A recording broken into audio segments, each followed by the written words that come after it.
Are y'all still on with me?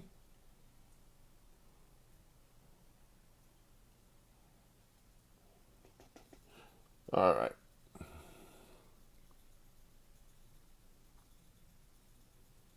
How do I share this?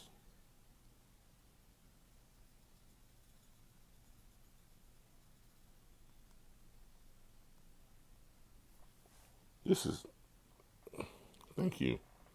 All right, here we go. Let me share this on.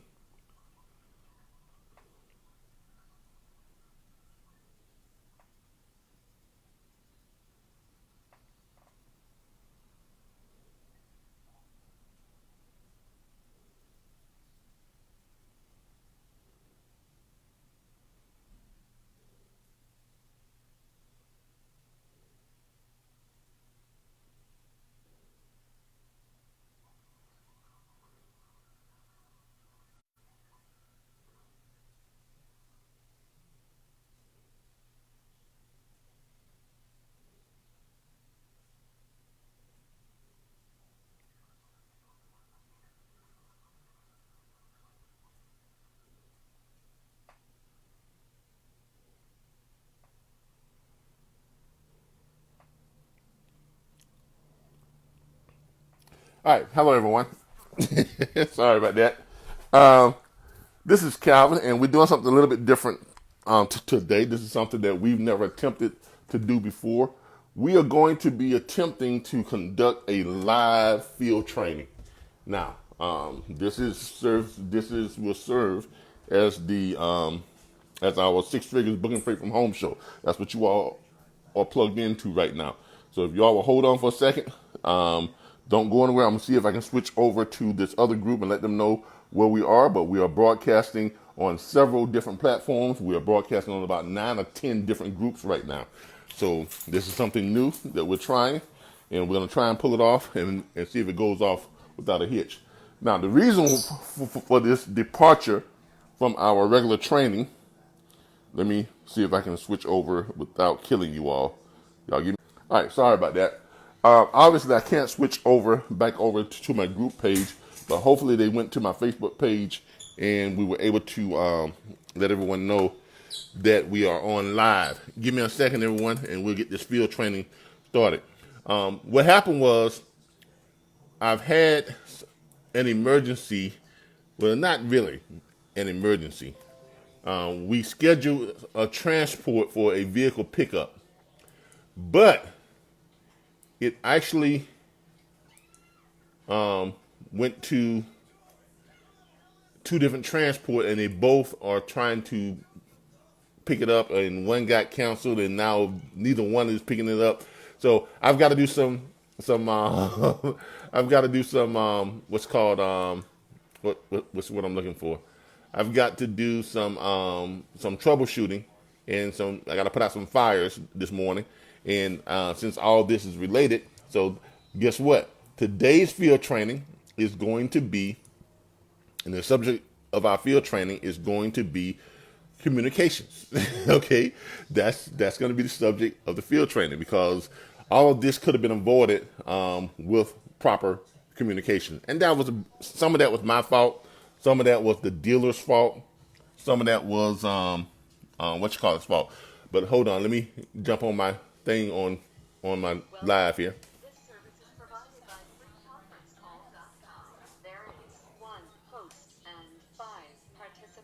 Give me a second. Let everybody know where we're at.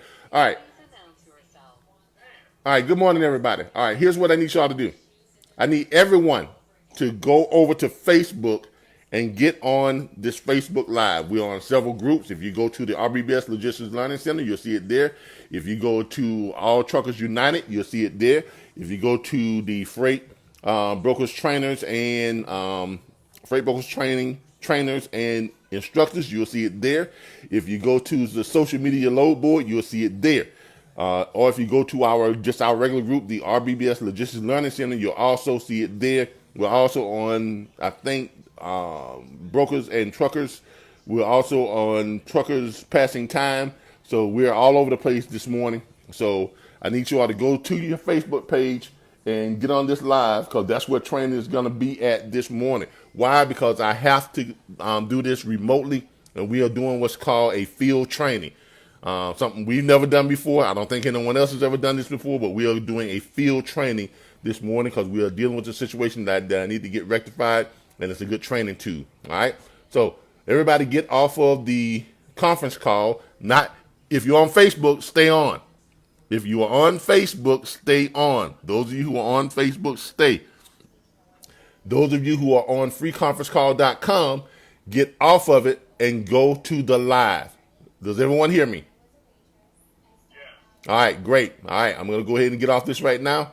Everyone who's on freeconferencecall.com, get off right now and go to the live. You go find us live on Facebook. We are live on Facebook, okay? All right.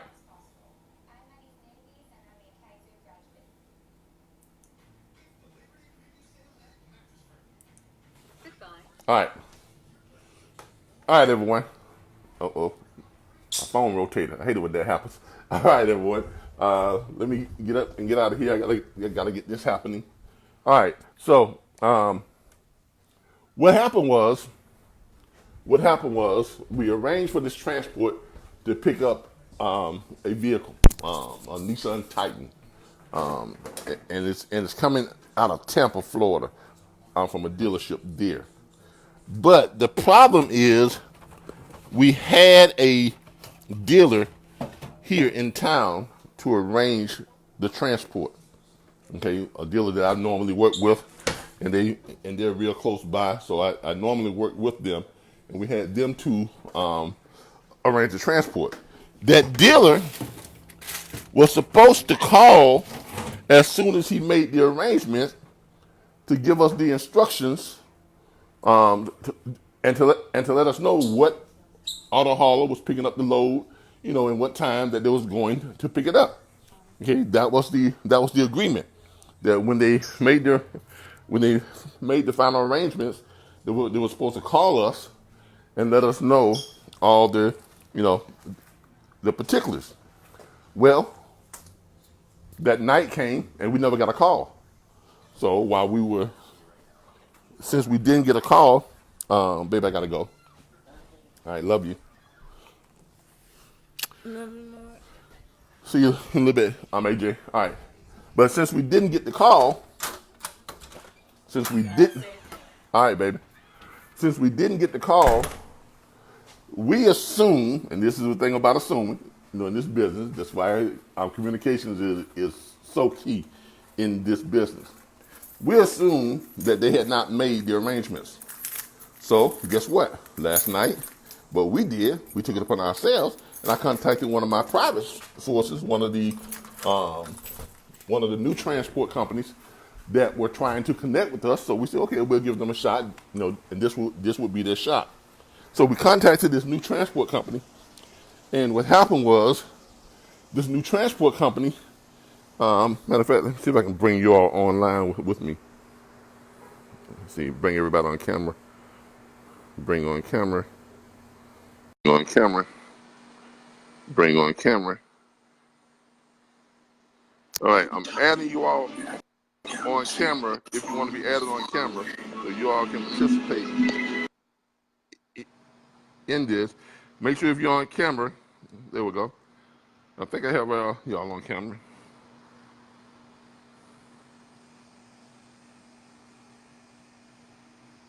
All right. If you want to be on camera, just say, bring me on camera, if you have a question or something, or if you want to interact.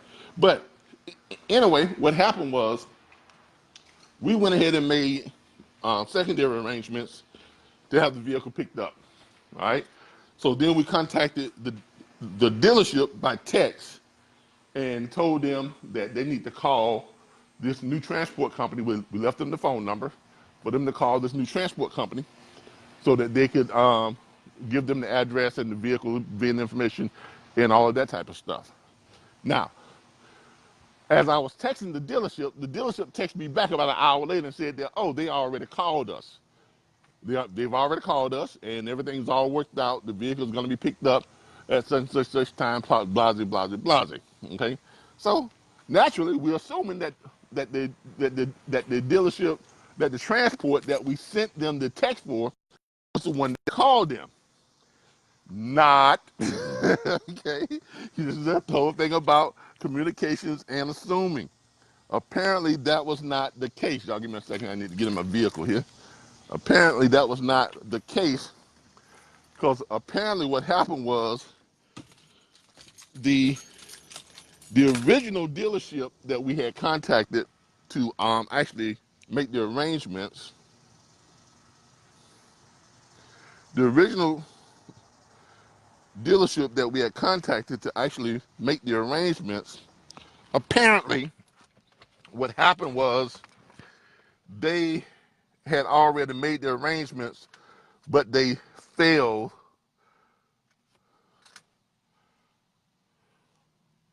Give me a second, y'all. I'm just trying to get my car started up. Apparently, they had already made their arrangements, but they failed to contact us and let us know about those arrangements. So, so as y'all can see, that caused somewhat of a problem, of a conundrum, as they say. So, right now, I am headed down to the dealership because I need to try and work this out. I need to try and get this situated and back on track. Because what happened was the dealership had already made their arrangements, which they didn't let us know, so we thought the arrangements were not made. So I called up the dealership and told them to cancel trying to find a transporter because we had already found one. But apparently they had already made the arrangements, but I guess the message didn't get relayed to us. They didn't contact us to let us know that they had made the arrangement. So we made secondary arrangements, and now and the secondary arrangement got confused with the original arrangement, and now no one is picking up the vehicle. You see how that communication thing comes into play? So this would be some good field training for everyone involved. Any questions? Does anybody want to be on camera and ask some questions here real quick? Who wants to come on camera? Talk to me. Somebody give me a text and say bring me on camera, and I'll bring you on before I start driving here. I'm still in my apartment complex parking lot, so don't think I'm driving and texting because I'm not. Is there anyone that wants to be brought on camera? If you want to be brought on camera and you need to ask a question, say it now so I can bring you on. Okay? Well, let's see here. Bring them on camera. Your viewers. And Mr. Dixon, you want to be on camera? Nope. All right. I'm kind of figuring this out myself for the first time, this live thing. So, all right. But if you want to be brought on camera, just shoot me bring me on camera request, and you can ask questions that way. Because remember, this is a different type of training. We're not doing on the free conference call. We're on live. So on live, you have to send me a thing here. All right. Someone says I'm here. Who's here? All right. Let me get out the way of these people. I'm still in my parking lot. See if I can bring some of y'all on camera real quick. Good morning, Ms. Butler. What you got for us today? All right. Well, like I said, we got some stuff going on that I'm trying to where my people at? Oh, here we go. All right. Guest requests. Allow your viewers to request to join you as a guest in the broadcast. Oh, okay, cool.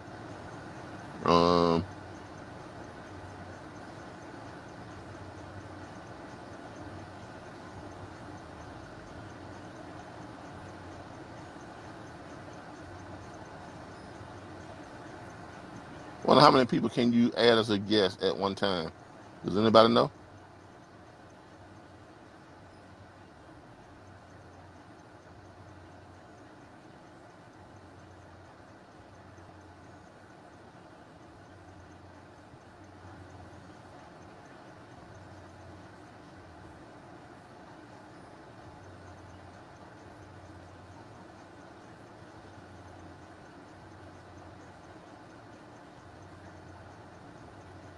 All right. I don't know if this is working. I don't know if my what's called it is working on the adding the guest request, but I'm not hearing it. I'm not hearing it about it. So I guess you all are not able to be added on as guests. I don't know how that works. I see something up top that says adding. We got a bunch of people watching, but I'm gonna go ahead and proceed and head on down to the dealership so I can get this worked out. But um, this is one of the things that you all as dispatchers and sometimes as freight brokers, you know, make sure that you're communicating with everyone that's involved. Make sure your communications is proper and it's effective, because what happens is if you get some miscommunication, you can have problems like this. Now, this is not too big of a problem with the client whose vehicle they're picking up, because the client is me. And I bought a vehicle for my wife, and we bought a vehicle, another one for her, and this is for her business. This truck that we purchased and that we were having delivered is for her business. So fortunately, we won't get a bad review from the client. Okay. Now I might get some private bad reviews. My wife might be upset with me because I've delayed the delivery of her new truck. So she she might be, upset with me and look at me kind of funny even the next couple of days, because she's pissed off at me because she didn't get her truck on time. But it's all good. But it's great that this happened this way, and it didn't happen with an actual, paying client. Well, actually, it's worse than with a paying client for me personally, but it doesn't affect the business itself.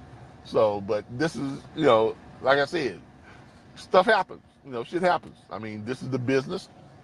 It happens. I'm giving you all some field training in problem solving and showing you all how this works if you screw up, because I screwed up.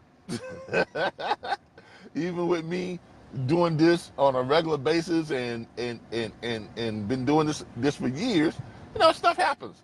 And it's not all my fault, because if we'd have just kept the lines of communication, everything would have been fine. But because there was a communications problem, that's what kind of screwed things up. So let's get this thing, see if we can get this worked out. See if we can get this worked out. I'm pulling up to the dealership now, which was right down the street from my house. And we're gonna go in here and see if we can see if we can straighten this back out and make sure we get this back on track. Um, we may have delayed the pickup of the vehicle, and worst case scenario, they probably won't be able to pick up the vehicle until later today or on tomorrow, if the car dealership is open on tomorrow, which I doubt. Or we may have to wait until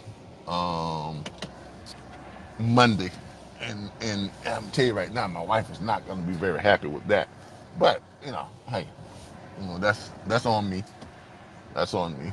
I have to you know buy her some accessories or something to go with her new vehicle or something. You got to satisfy the customer, right? And she's the customer. All right. All right, let's go in here and see if we can get this all straightened out, get this back on track. Let me grab my wallet. Let's see if we can get this back on track.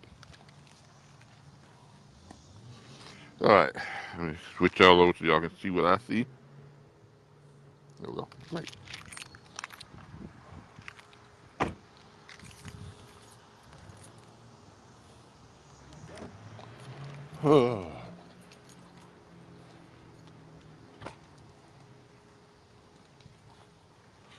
Boy, boy, boy. Yeah, I'm dropping the ball, y'all. But mostly this is mostly my fault. Yeah, it happens. You know, I'm able to admit when I screw up. Hello. Hey, Can I help you with something? I'm looking for what's his name? The other gentleman with the beard and Dan? yeah. Dan, he's not in today. Okay. All right. I kind of screwed up. What's up? Dan was making an arrangement to have a vehicle picked up for my wife and I in Tampa. And he was supposed to call us and let us know when he made the arrangement. Well, since we didn't get a call from him, we made secondary arrangements. And it kind of got mixed up, okay? But the secondary arrangement, we called the dealership said that they had already received a call from the auto hauler. We assumed that it was from the secondary arrangement because we didn't know that the first arrangement had been made. Okay. Apparently, it was from the first arrangement. And then we came down and told them, don't worry about the arrangement, which was late yesterday. A bunch of confusion. Exactly, communications. And it was our fault, my fault for being not patient. But it was done. And now I don't think anyone's picking up the vehicle. Where's it at? It's in Tampa. It's in Tampa? It's at, matter of fact, let me give you the What address. vehicle is it? I'm sorry? What vehicle is it? It is a Nissan Titan, '05 Nissan Titan, I think. Yeah. Okay. Oh, that's crazy. She's a vehicle Yeah. manager. This Calvin Butler is my name, so we made the arrangements for them to pick it up and everything. So we're just waiting to see if you could put that back on, or call the transporter who was supposed to pick it up, let them know that they can pick it up. Okay, then bring it here. Yeah. Okay. Yeah, it happens. It happens.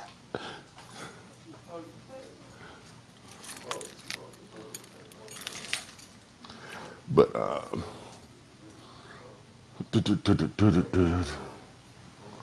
so let's see if we can get this back on track.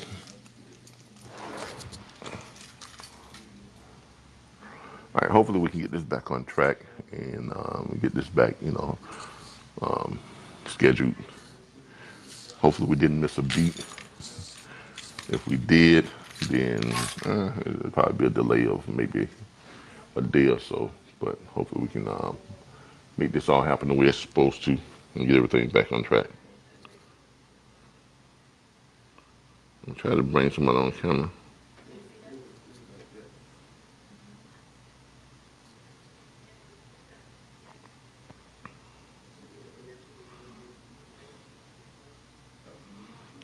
Let's see, y'all ain't got nothing. Y'all don't want to talk today? Nobody wants to be on camera with me today?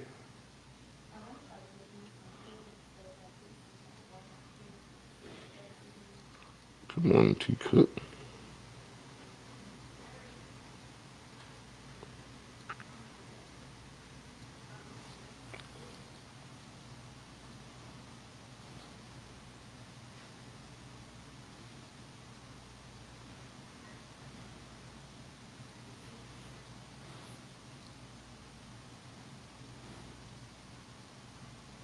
Yes, we got to be. Who we have on camera today?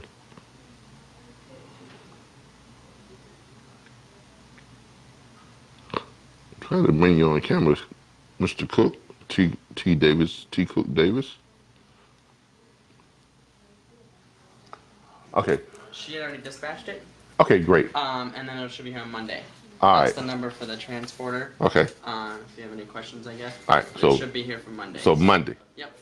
Should be here on Monday. Thank you. They picked it up yesterday. Thank you. My wife would not be as happy with me, but she'd be happy that we got it straightened out. Yep. All right. Yep, Thank she already dispatched and everything, so you should be good to go, and then it'll be here on Monday. All right. Thank you so much. Yep, no problem. You have a good weekend. All right. And my students all thank you too. Yep. Thank you. All right, y'all. That was a pretty simple fix. What's not going to be so simple is breaking the news to my wife that her vehicle won't be here until Monday. So that is the part that's not going to be an easy fix. But I think she'll be all right. I think she'll be all right. All right. So that was an easy fix. All right. So and that's what the vehicle looks like. It's just like this vehicle right here, this Nissan Titan. Her vehicle is just like that. So that's what it looks like, and that's what she's getting for her cleaning business, so that she can pull around her trailer and and get her clean on, and you know, and and those type of things. But the lesson here is, the lesson here is, um, you know, hey, communications. Communication is the lesson, and that's the lesson. Now, what I'm probably going to do is I'm going to do a little bit more spot training, and well, not spot training, field training. We're going to go out to the, seems like a nice day. We're going to head out to the,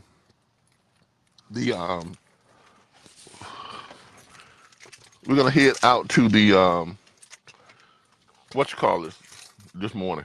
I'm going to go ahead and take y'all out to the truck stops, the Flying J and the Pilots here in Tallahassee, or close to Tallahassee. I'm gonna take y'all out there, and we're gonna go out to the truck stops, and we're gonna do some interviews with some, or try to do some on the spot interviews with some of the truckers. Yeah, I know this is stuff we don't normally do.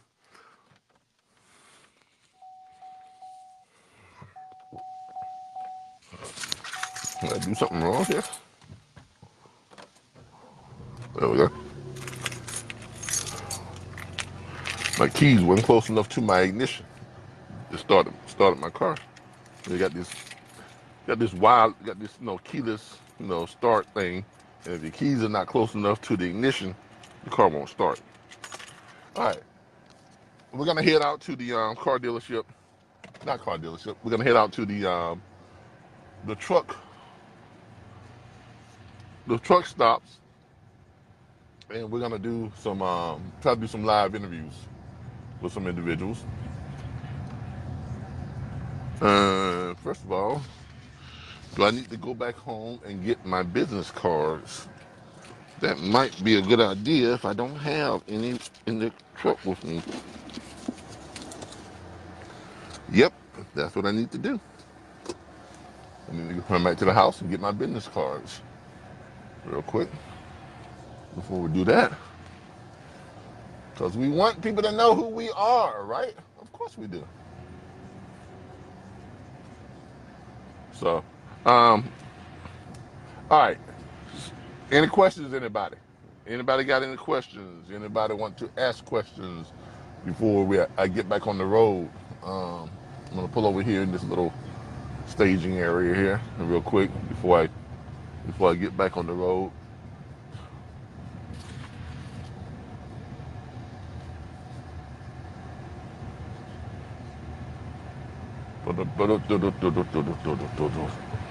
All right. Questions? Anybody have any questions? Let's see your questions. All right. No one. I'm trying to see if anybody put in the questions yet. Not yet. Not yet. It happens.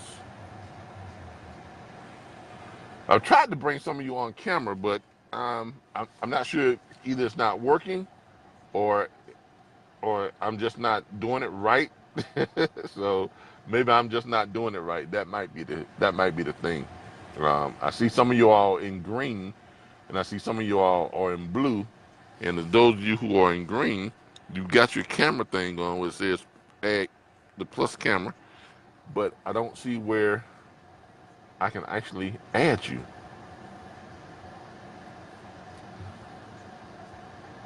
But hopefully we'll get that right. All right. So let me switch back over and see if there's anybody on.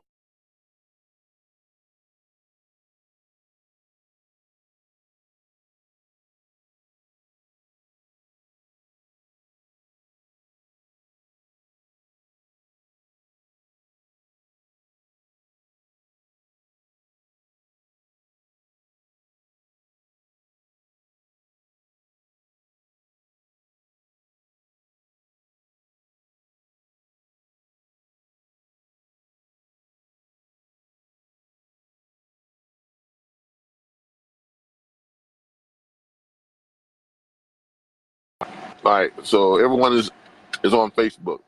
All right. But this is what happens sometimes. This is what happens sometimes. So I'm gonna run back to the house real quick and grab my business cards, and then we're gonna head out to the. We're all going to head out to the truck stops. Let's see what's going on out there. See if we can talk to some people and get some opinions on some things.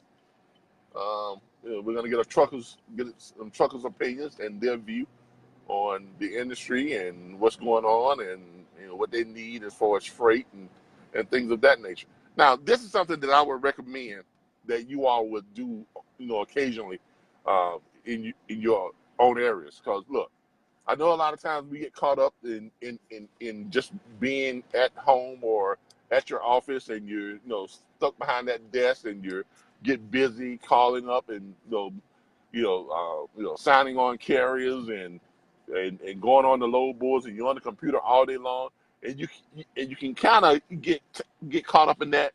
And sometimes it's good to just get out and go and talk to the drivers, okay? Because you have to reconnect with them, get that feel of being out there again. I was a truck driver. I was an owner operator, so I know what it's like. But every now and then, I like to get back out to the truck stops and just, meet with owner operators, talk with them, all different types of drivers, and see what's going on, and try to get their perspective on what can I do as an independent dispatcher or as a broker that can assist them, okay, that can help them get back on track.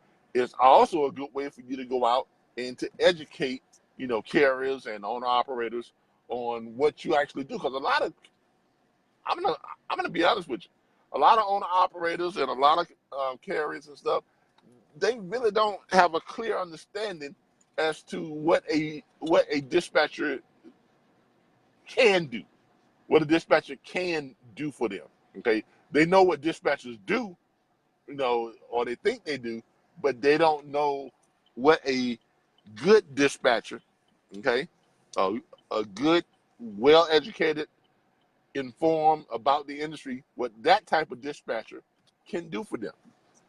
And a lot of times, dispatchers, if you know what you're doing, you can make great owner operators by helping to train them. Train them how to run a truck. Letting them know things like what backhauls are really meant for. A lot of them are under the assumption that all backhauls should be making them a ton of money. That's not the case, especially like when you go into these hard to escape areas like Florida and some of the other areas going up towards Maine and some stuff like that. When you get in those areas that's hard to find loads out of, backhauls are not meant for you to make money out of those areas. They're just simply meant to get you out of those areas without losing the money you've already made, okay? And then get you to an area to where you can pick up on a load that actually is making very good money. So that's what the backhauls are really meant for, okay? So you have to keep that in mind. Backhauls, sometimes if you take a small load to get you to a point to where you can pick up a good paying load, then, you've done yourself a service. Why? Because instead of just sitting there waiting on a good load to pay, then you need to just go ahead and take that load, get out of there, without taking a loss, get out of there without taking a loss, and get to a good paying load instead of just sitting there for 2 or 3 days, waiting on a load that's paying you just enough to get out, and you say, well, I need to be making some money. But how much money have you missed by just sitting there pouting? Okay, you need to go ahead and get out, get to a spot to where you can make that money, and then move on from there. But that's what it's supposed to actually be about. Let me run up here and grab my business cards real quick, and I'll be right back down. I'm trying to grab my laptop, my little tablet, also too, so we can do some interactive stuff. Hopefully, I'm not sure why this is not allowing me to bring you all on camera on my phone. I thought that it would allow that, but apparently it doesn't. Boom, boom, boom, boom.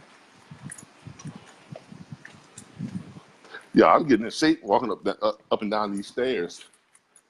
You know, I'm not going to say I'm going to miss it. We're in the process of building a house and no stairs. So I got to find other ways to get my exercise on versus, walking up and down the stairs all the time. I got to find other ways to get my exercise on. Baby,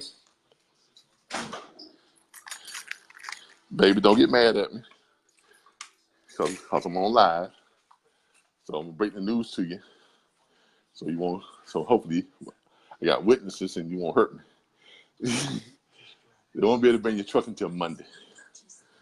But we did get the transport on the phone. She'll be able to pick the truck up, but she won't be able to get it here until Monday.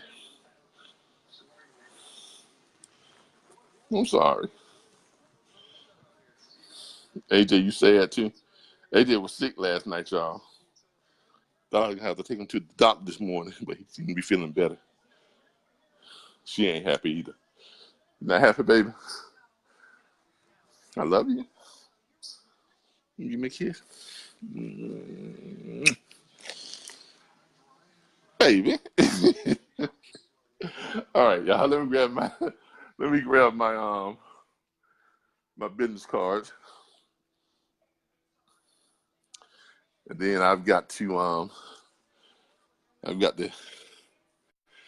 deal with making this up to my wife. I'll find some kind of way to make it up to her. I'll bring her something back from the store or something.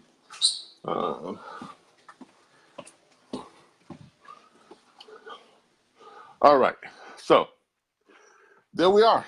So we've got that problem solved. We got that problem solved, and hopefully, I've got my stuff here. We're gonna head out to the truck stop. We're gonna head out to the truck stop and see. Hold up. I need to make the bed up this morning. Oh, where is my tablet holder?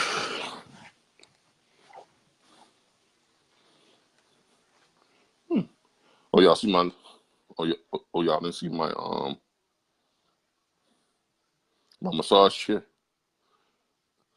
You gotta get the massage chair on. All right. All right, we're gonna continue this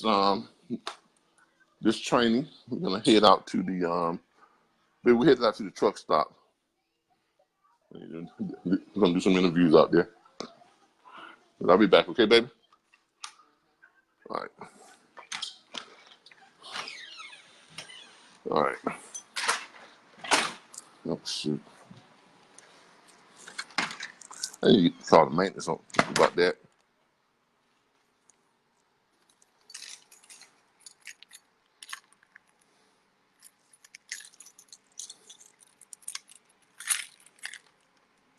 Click the green tab.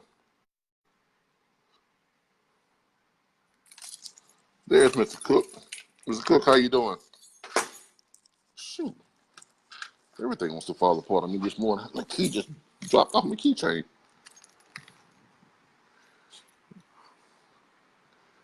Good morning, Mr. Cook. I'm trying to bring you on camera.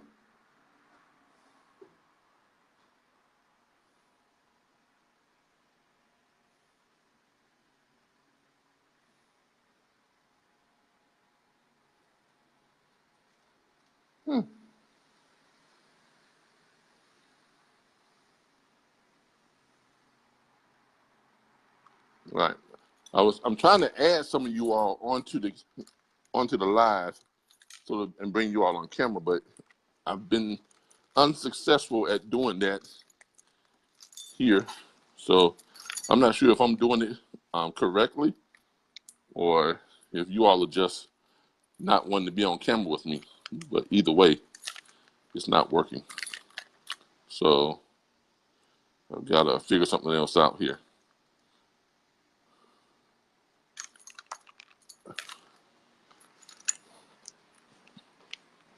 All right. All right. Mr. T. Davis says, click the green tab on the button of the screen to request to be added to video. And I'm doing that. And the green tab, I guess the little green tab by you all's name that has the camera on that, but it's not adding you all on. Give me a second. Let me get to this vehicle and get all this stuff out of my hand. Hey man, what's up? Get all this stuff out of my hand because I got all kind of stuff going on right now. You know, this falling out my hand, that falling out my hand.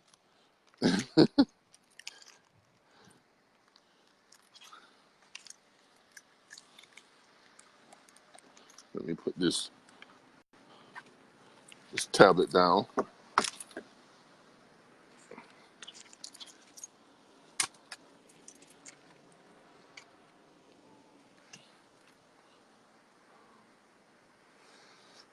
Oh, boy. All right. Let's see if I can figure this thing out. Y'all give me a second. Give me a second.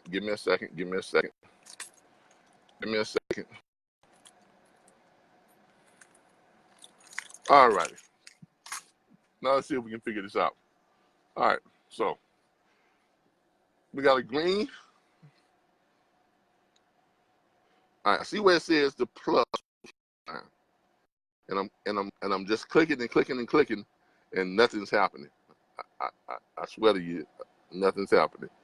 So I don't know. Is it because I'm on my phone? And this shouldn't be the case because I'm on my iPhone. All right, here we go. All right, maybe my fingers are just too doggone big. All right, adding some people. All right, those of you who want to be added, let me know. Because I'm trying to add you all, but I don't think you all want to be added.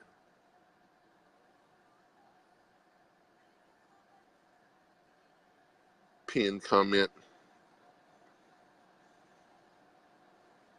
I see where it says on some of you all it's saying adding, but I guess you all are not either responding and you don't want to be added.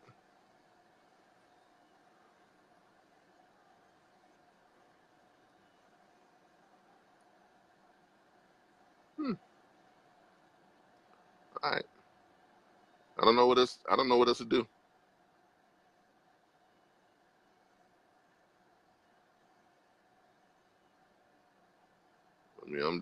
I seriously don't know what else to do. All right. Can't bring you on camera. I'm try to add Mr. Cook on camera.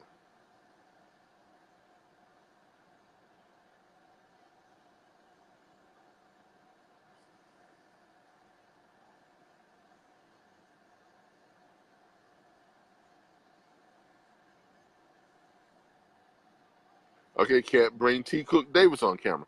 All right. I guess a lot of you all can't be brought on camera. So I don't know if that's because of how you're on Facebook or whatever the case may be, but looks like the interactive part of this is gonna be kind of lacking. But so it's just gonna be me, and I've got to carry the show. So let me switch this back over. All right, looks like it's just gonna be me, and I'm gonna have to carry this. So let's carry this. All right, we are headed out to the truck stops here in Tallahassee. Actually, the truck stops are out in Gaston County, which is Quincy, Florida, which is in Midway. So we're gonna head out that way and go to the truck stops out there, Florida, and that's in actually Gaston County. That's not That's actually not Tallahassee. It's only about miles from here. So, you know,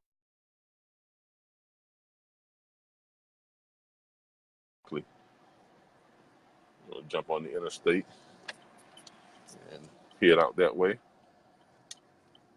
So, but as you all can see, if you don't communicate properly with the carriers, uh, these type of things can and will happen. You can find it now. If that was an actual one of our clients that we was picking up a vehicle for, that could have been a real problem. Because obviously people want their vehicles delivered when they want them delivered, or they want them delivered, in a timely fashion. It's not a problem that you can't overcome. It's just, you have to explain to individuals sometimes that shit happens. You don't want to say it to them like that. Well, maybe you would if you knew them well enough. But, stuff does happen, and a lot of times it's within your control. A lot of times it is not within your control. And it can cause, delays and things of that nature. Now, where this would have been a real problem, and bear with me on this, because a lot of y'all say, well, that probably would never happen. It probably would never happen, but the one time that it does happen, it could cause you a whole bunch of problems, and it could be a big problem for your company. Let's say if somehow or another someone got the information on that vehicle, that it was paid for, or that it was, because that vehicle is paid for. That's not a finance vehicle. That's a vehicle that's paid for. We sent them the money, and it's completely paid for. So let's say that a dealer or someone working within the dealership, or someone on any one of these, people who we've been talking with to get this vehicle here. Let's say they had some unfavorable intentions. Let's say they want to do some illegal stuff, like steal a vehicle. Well, the vehicle is paid for, so obviously they could have just said that with the transport to pick up this vehicle, or we've been contracted to pick this vehicle up, and without the dealership or any of those people verifying that with us like they should have done, because all of them should have verified with us that the vehicle shipment was arranged already. So without that happening, someone else could have called up the dealership and said, hey, we're picking up this vehicle. And if it was someone that we didn't know, or that the actual dealership didn't contract to do it, they could have just grabbed that vehicle and, could have, did whatever they do with it. Took it to a chop shop, took it and had the VIN number scraped off of it, and re-VINed it and sold it overseas, or whatever the case may be. And then you would have a client who paid for that vehicle and waiting for that vehicle to be delivered. They would have to contact law enforcement, and then everybody would have to be, there would be an investigation. Your company is obviously going to get some bad reviews. They would probably, your insurance would probably be on the would be on the hook for it, which means because partial of that would be your fault, and this is why you have insurance and things of that nature. Now, if you're a dispatcher, that's not going to affect you that much, because you don't have that type of liability. That's going to be on the carrier. But since there was no carrier, the actual carrier was not involved, who is actually liable?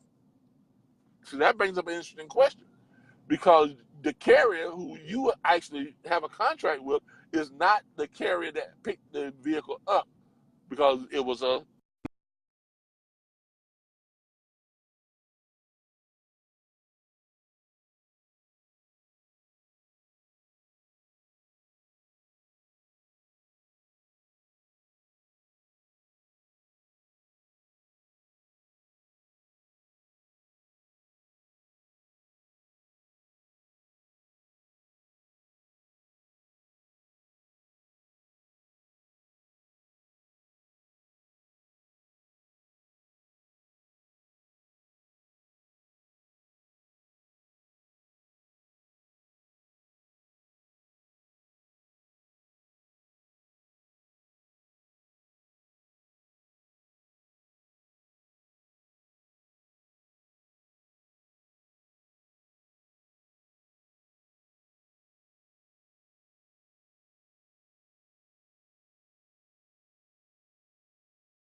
know if y'all heard that conversation or not, but that was the dealership in Tampa.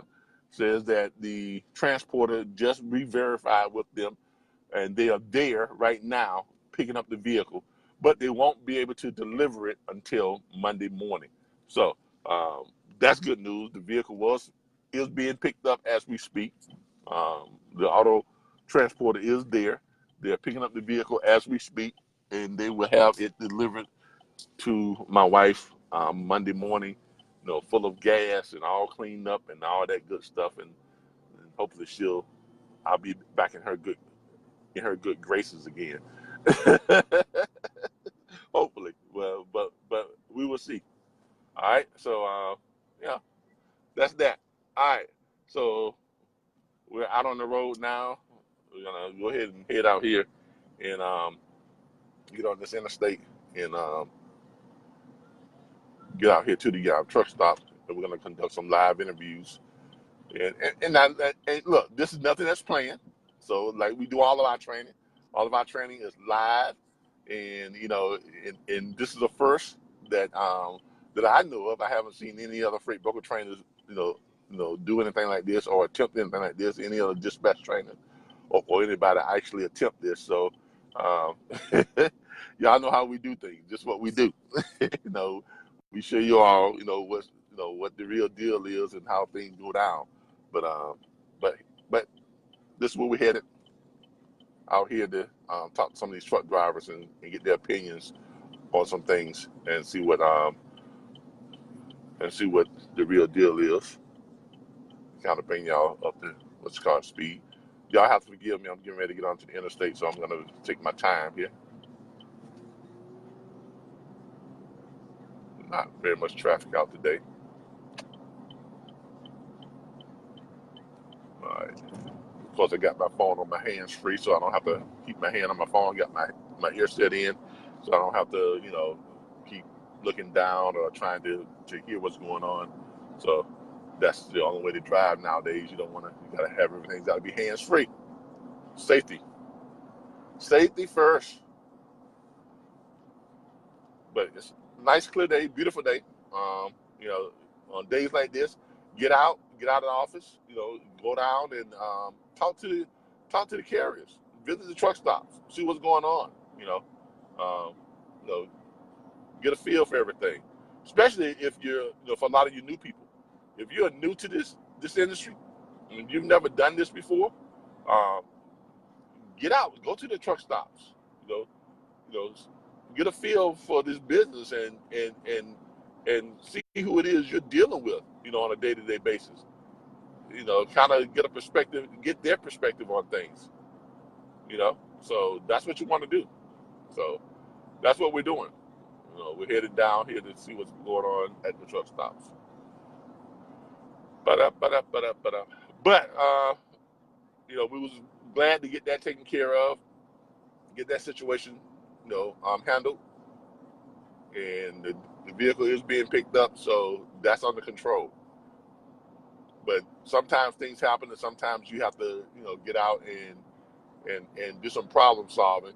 This is the part of dispatching and the part of the industry on our side of it that many of you don't get to see often. But we're gonna try and show you all as much as possible. So on this side of it.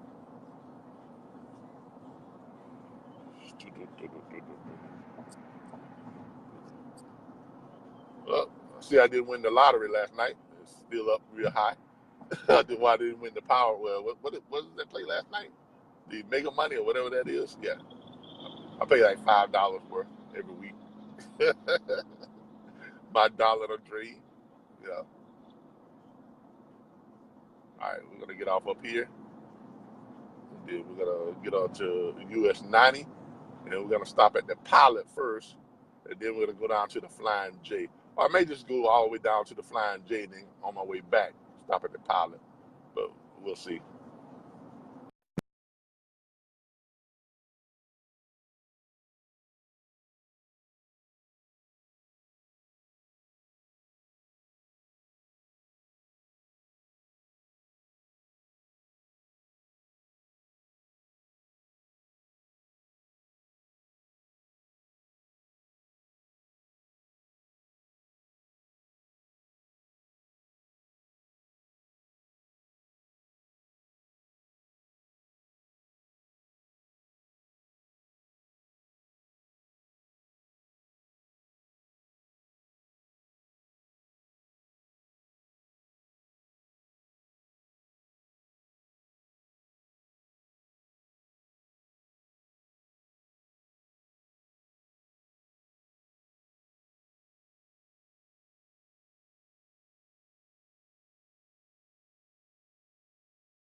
that conversation. That was the dealer in Tampa calling me back, letting me know that the transport, that was re-verifying that it was the right transport. They had the right address. They are putting the tag on it and everything, and preparing it so they're putting it up on the truck so they can go ahead and pull off with it. He just wanted to re-verify with me again before he let them take it that they were there under our instructions and those types of things. So, and these are some of the things that you all might want to do as dispatchers when you have vehicles that are being picked up. You want to make sure that the transporter calls you. You want to make sure that the dealership calls you, or wherever it is they're picking it up. You know, if it's at an auction, have someone from the auction to call you and verify that that this is who your transporter is. Get your transporter on. You know, get your transporter on the phone and make sure that all that is verified, and make sure that you're dealing with who you're supposed to be dealing with. Because look, there's a lot of bad people out there, and you know, people that, you know, they rather steal from you than to go out and earn their own money. So you all have to keep that in mind and just be aware of that. So you want to make sure that you have your lines of communication open. One thing, make sure that everyone is speaking with the people that they're supposed to be speaking with, and that everything is lined up the way it's supposed to be lined up. I know it could be a hassle having these people to call you, you know, and verify all this stuff, but guess what? You can have 1,000 times you do this and it goes off without a hitch, right? But the one time that someone steals your transport, now just imagine if you've got someone picking up 11 cars, 11 BMWs, 11 Jaguars, 11 Mercedes, or 11 Cadillac SUVs or something like that. Hey, you're looking at almost $1 million worth of doggone, you know, cars there. And if someone was trying to do something, you know, unscrupulous and steal those vehicles, and it happened because you didn't take the time to do the verification process. Now you're sitting there thinking to yourself, man, if I'd have just made that phone call, if I'd have just had them to call me, I wouldn't be going through this BS right now.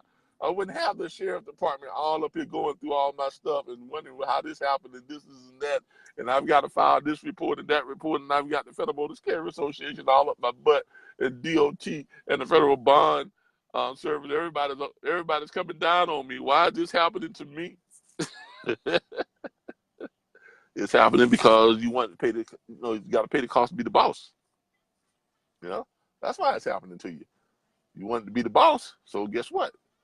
You got to take responsibility, right? You got to bear that responsibility. Like, I got to deal with my wife because she's mad. She wanted to go, you know, pick up her dad and and her people today in her truck, and go out fishing on tomorrow, and now she can't do none of that. She gotta wait till Monday. so I gotta pay the cost for that, But if there had been a paying client, the cost might have been greater. Okay. No, my wife loves me. Even when I screw up, she still loves me. That's what it's all about. But clients, they have no obligation to you. Most of them may not even love you. I mean, they may not even care about you, let alone talking about love you. So you got to be, on your P's and Q's, and you got to be on the ball. You got to be on top of things. You got to be on point. You got to be on top of your game, on your hustle, the whole 9 yards. You got to be, it's lights, camera, action. You got to be ready to go each and every time. You got to be ready to go and do it right each and every time. Okay. But not saying that because you have the desire to do it right each and every time doesn't mean that things doesn't happen, because things do happen. Okay. Things do, and things will happen. So keep that in mind. Things do it and they will happen. So just keep that in mind. All right, we're out here on 90 now, and we should be getting close. We're about 5 minutes away from the truck stops. We have to drive slow out here because there's a lot of highway patrol and DOT and highway patrol. They stay on this area because this is where all the trucks run at, and they do everything they can to hem those guys up whenever they can. and they pull over a lot of cars out here too. So, um, you know, when you're in those truck stop areas, be aware of that. So they will pull over those cars, you know, at these truck stop areas. So make sure you're not speeding, you know. Make sure you got your hands off your phone, you know, and just, you know, make sure you're doing things the right way, the way you're supposed to be doing them when you're heading out to those truck stop areas. Okay? So y'all keep that in mind. But we should be coming up on the what you call it here pretty soon. We're not that far from it. We're gonna try and conduct some interviews and see if we can get some people that's willing to get on camera with us and, you know, talk to us about the trucking industry. You know, these guys, they work hard, they're away from home. Sometimes they're tired, you know. It's Saturday, so it shouldn't be that bad. So hopefully we should be able to talk to a few of them that's on some downtime, and they'll be gracious enough to give us some insight and some interviews and things of that nature. Um, I know this is different. This is stuff that, you know, we normally don't do. We normally don't come out and do the field training, but I think we need to do more field training. Um, you know, and I admit this is a little bit off the cuff, and it was spurred by the circumstances. But you know, this is life. This is the industry. It's not all sitting behind the desk and booking, you know, 8, 9, 10 loads a day and earning $1,000 a day like that. You know, sometimes you got to work for it. Not saying that we don't work for it, but y'all know what I mean. Sometimes you got to get out and, you know, make some stuff happen. Somebody dumped a whole bunch of stuff in the road. Like somebody lost half their load. All kinds of stuff out in the road.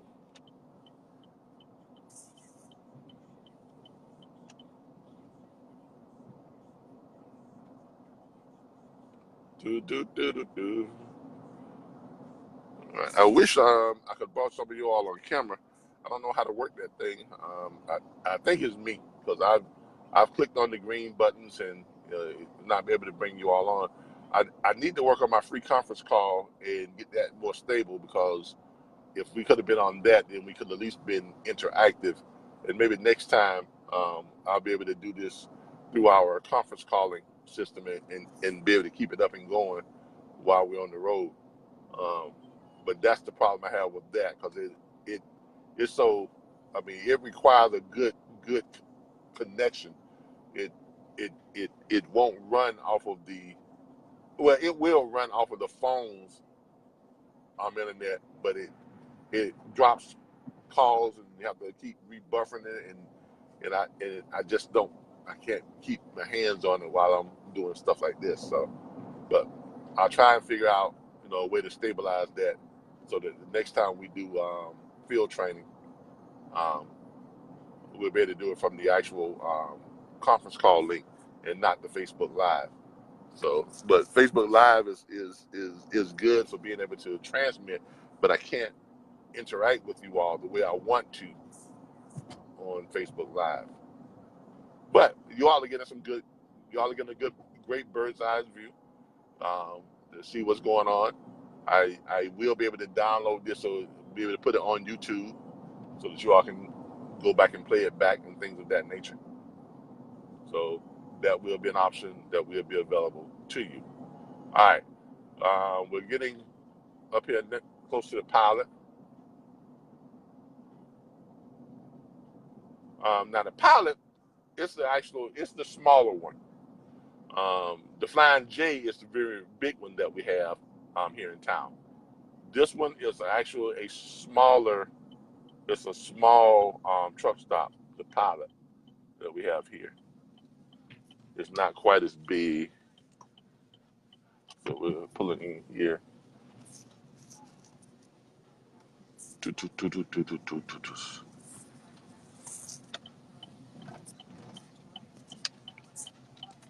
Let's find a park.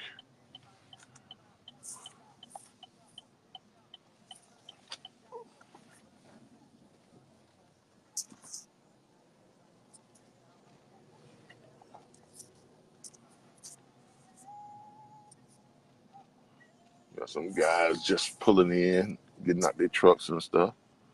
We're gonna park over here on the back side, and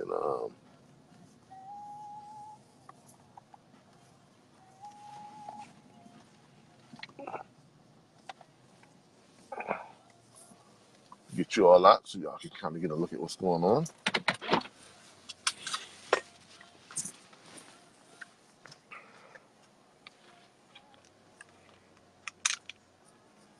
Yeah, give me a second here.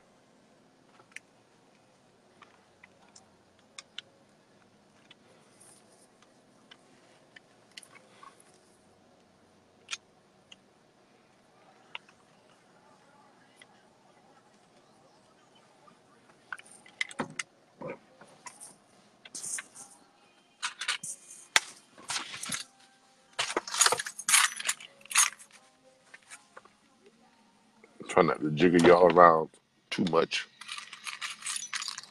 All right, good then. All right, here we are.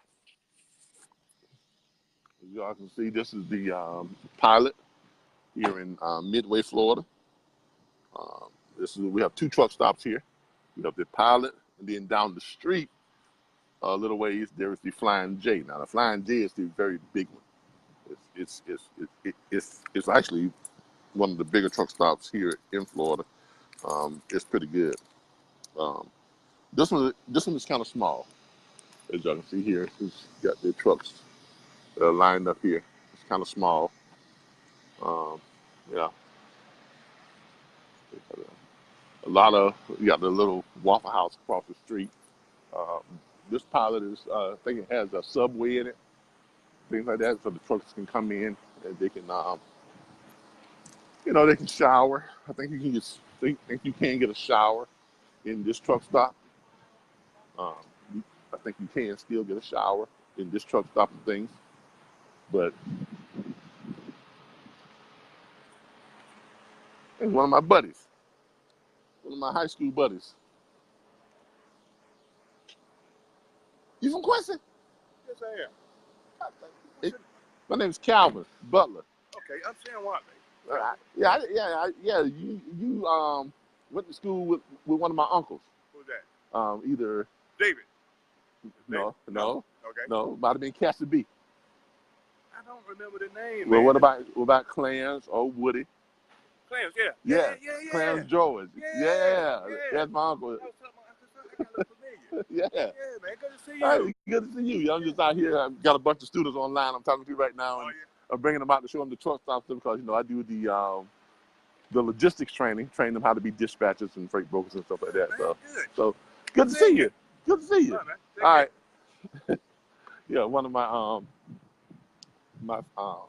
family friends.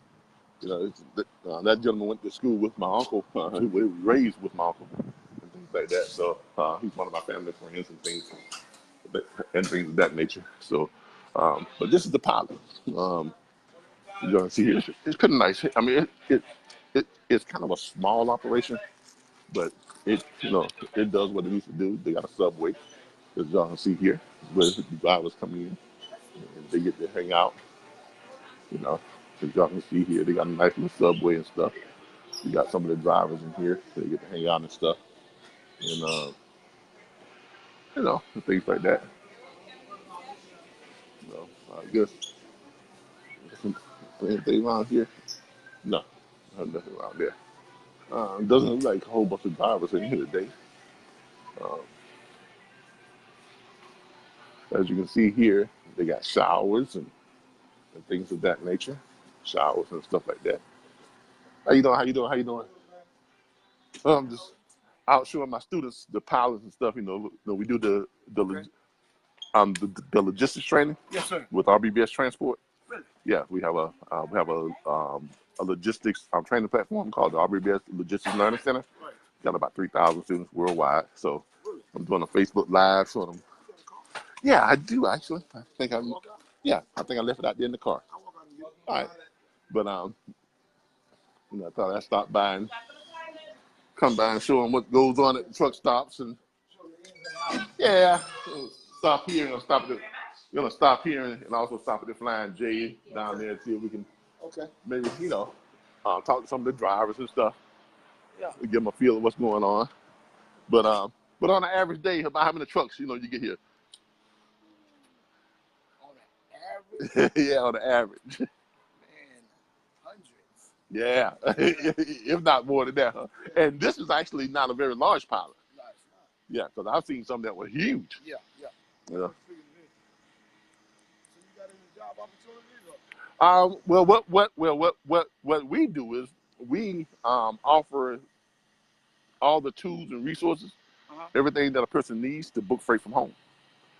So we provide you with access to more than 100 load boards, access to a federal government SIC code site where you can access all 19 million plus domestic shippers. Wow, okay. We provide you with access to a carrier locator site where you can you can connect with all the carriers. We provide ongoing training every Monday night, Tuesday night, Wednesday night, and every Saturday we have our 6 Figures Booking Freight from Home show, and this is what this is right now. We're doing some field training here. But yeah, here's my card. Okay.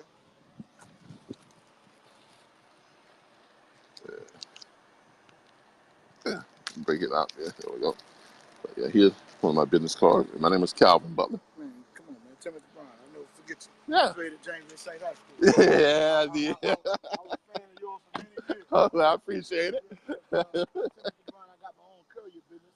Yeah. Get down Brown Courier Express. 2 years in the game, but I'm gonna give you a call, man. Oh yeah. And I'm gonna take a look at this. Yeah, you know what? I spoke to Drew Really? a couple of weeks ago, and man, we was talking about why they didn't, bring him back as a coach. Yeah, man. I mean, that's just crazy. That's crazy bad deal, Yeah. man. I mean, To win a state championship. yeah. I mean, the guy comes in. 71. Yeah, I mean, the guy comes in. He steps in. He turns the program, not just turn it around, but make it the pinnacle. Take him and win state championship, and then they turn around and over a few dollars, they don't want to. That's crazy. They gotta show you, man. They're not doing the right thing. Nah, man. They don't even care about winning. They don't. They don't even care about it. I mean, like first time that first time the school's ever going that far. I mean, we got close, but but I was just proud to know that one of ours, from our team, actually came back and he came back and did what needed to be done. But I told him, I said, look, with your talent and his background, playing overseas and everything, I actually think, fam, you should have been him off. Yeah.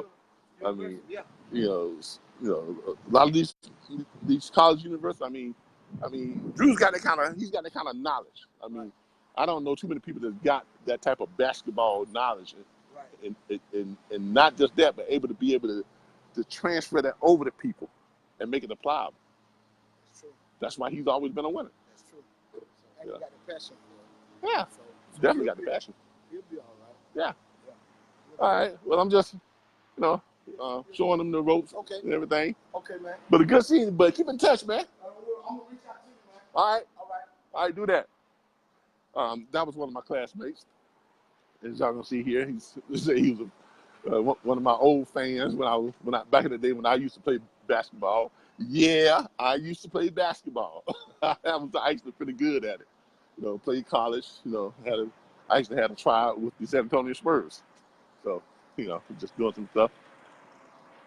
How you doing? Excuse me. How you doing? My name's Calvin Butler with the RBBS Logistics Learning Center. I've got about 3,000 students worldwide who want to, and they're dispatchers. They help, carriers find freight and stuff. We're just doing some field training and doing some interviews. You might ask you a couple of questions. So how long you been in trucking? Working on 6 months now. 6 months? Okay. Yeah. So who you working for? Stevens? Okay, yeah. I used to drive for Covenant, back, when it was all teams, and I drove with them for about a year, then left there and got my own truck, and then started my own logistics firm and stuff, this and that. So how do you like it? So far, I like it. Okay, like being out on the road? Yeah, it's my first time in Florida. Oh, yeah? Okay. Well, you're working for a company, so you won't be that hard getting out of Florida, running in and out, but But as an owner operator, it's hard to get loads coming out of Florida. Yeah. But you'll figure all that out. So you're a flatbed or reefer? Nah, I'm reefer. Reefer? Yeah, Stevens is mostly reefer, right? Yeah, reefer and tanker. All right, that's good. That's good. That's where the money's at. Reefer, flatbed, auto hauler, that's where the money's at. Yeah. All right. Gotta haul money, make money. All right, I'm telling you, man. So about how many miles they run you each week? I'm a contractor, so I start getting upset if they keep me under 2,400. Okay. So I know sometimes it happens. Yeah. But I make my voice clear. Yeah. Yeah. Make it up. Yeah, you got to. You got to. You got to. Yeah.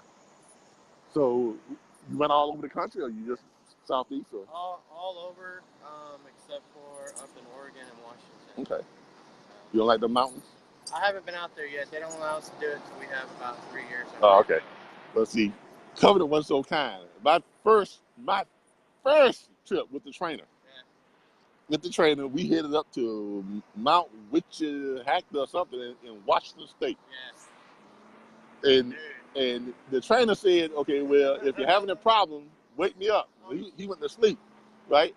And I'm going up the mountain. I said, well, no problem so far. So I just kept going on up. When we got there, I woke him up. He was like, did you drive up the mountain? I go, no, I picked up this girl and she drove up the mountain for me. I said, of course I drove up the mountain. I mean, it was like, I guess you did okay. I mean, the truck's not damaged. We didn't go off the cliff. And I said, no, we made it up. Okay. But that's how I got my induction into the mountains. And I was doing about just 30 miles an hour, taking my time. I wouldn't. Got a lot of the super truckers going by me, blowing the horn and stuff. But just taking my time and stuff. Well, I wish you all the luck in the industry.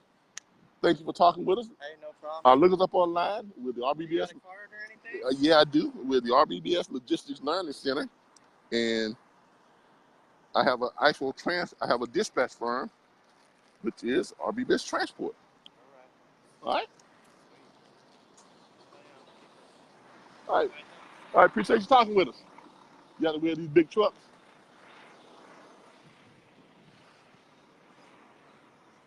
All right.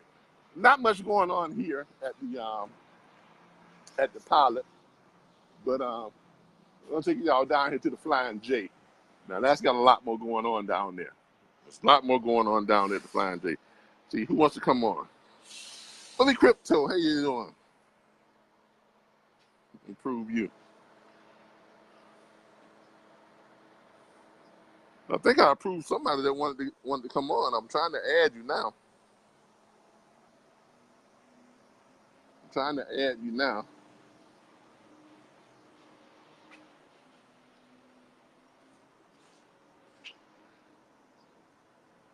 It says adding, Willie, so hopefully we'll be able to get you added. We had a request if someone wanted to join in on it. It's hot out here, y'all. Yeah, I'm sweating. I know it's hot. I'm trying to go through this and see what type of questions, if any of you had any questions. Anything. The people say they're watching. Nobody's got any questions? Okay.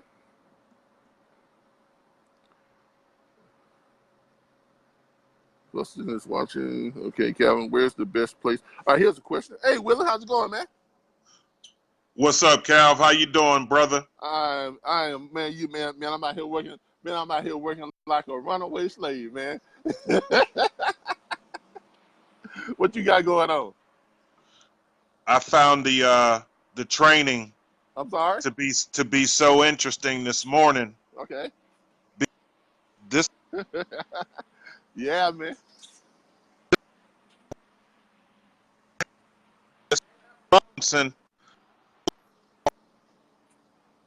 Because of negligence 15 years ago. Wow. So goes on behind the scenes from the dispatcher and the trucking company themselves. And what this taught me today is we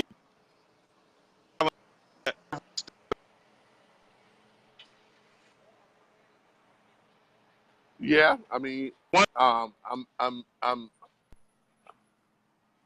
picking you up sporadically here. Hopefully, I can get a better connection. I don't know if it's on my end or if it's on your end, but um, yeah, things happen, man. You know, things happen in this industry, and a lot of it happens because of bad communication. You know, um, bad communications. You know, you just need to have a good line of communication open with your, with your carriers, with your shippers, and with your clientele. And if you can do that, it goes a long ways to smoothing things out. But I just felt it important to come out and show you all, what this life is like, at the truck stops and things like that. Because I know we sit behind the desk a lot and we see a lot of stuff. We do a lot of things from that side of it.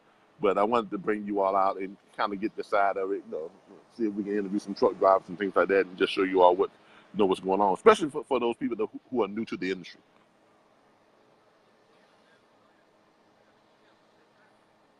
I see you there, man. You got shit. You looking like you trying to get in shape too. I'm trying to do a little something. I hear you. So, how long you been in the industry now?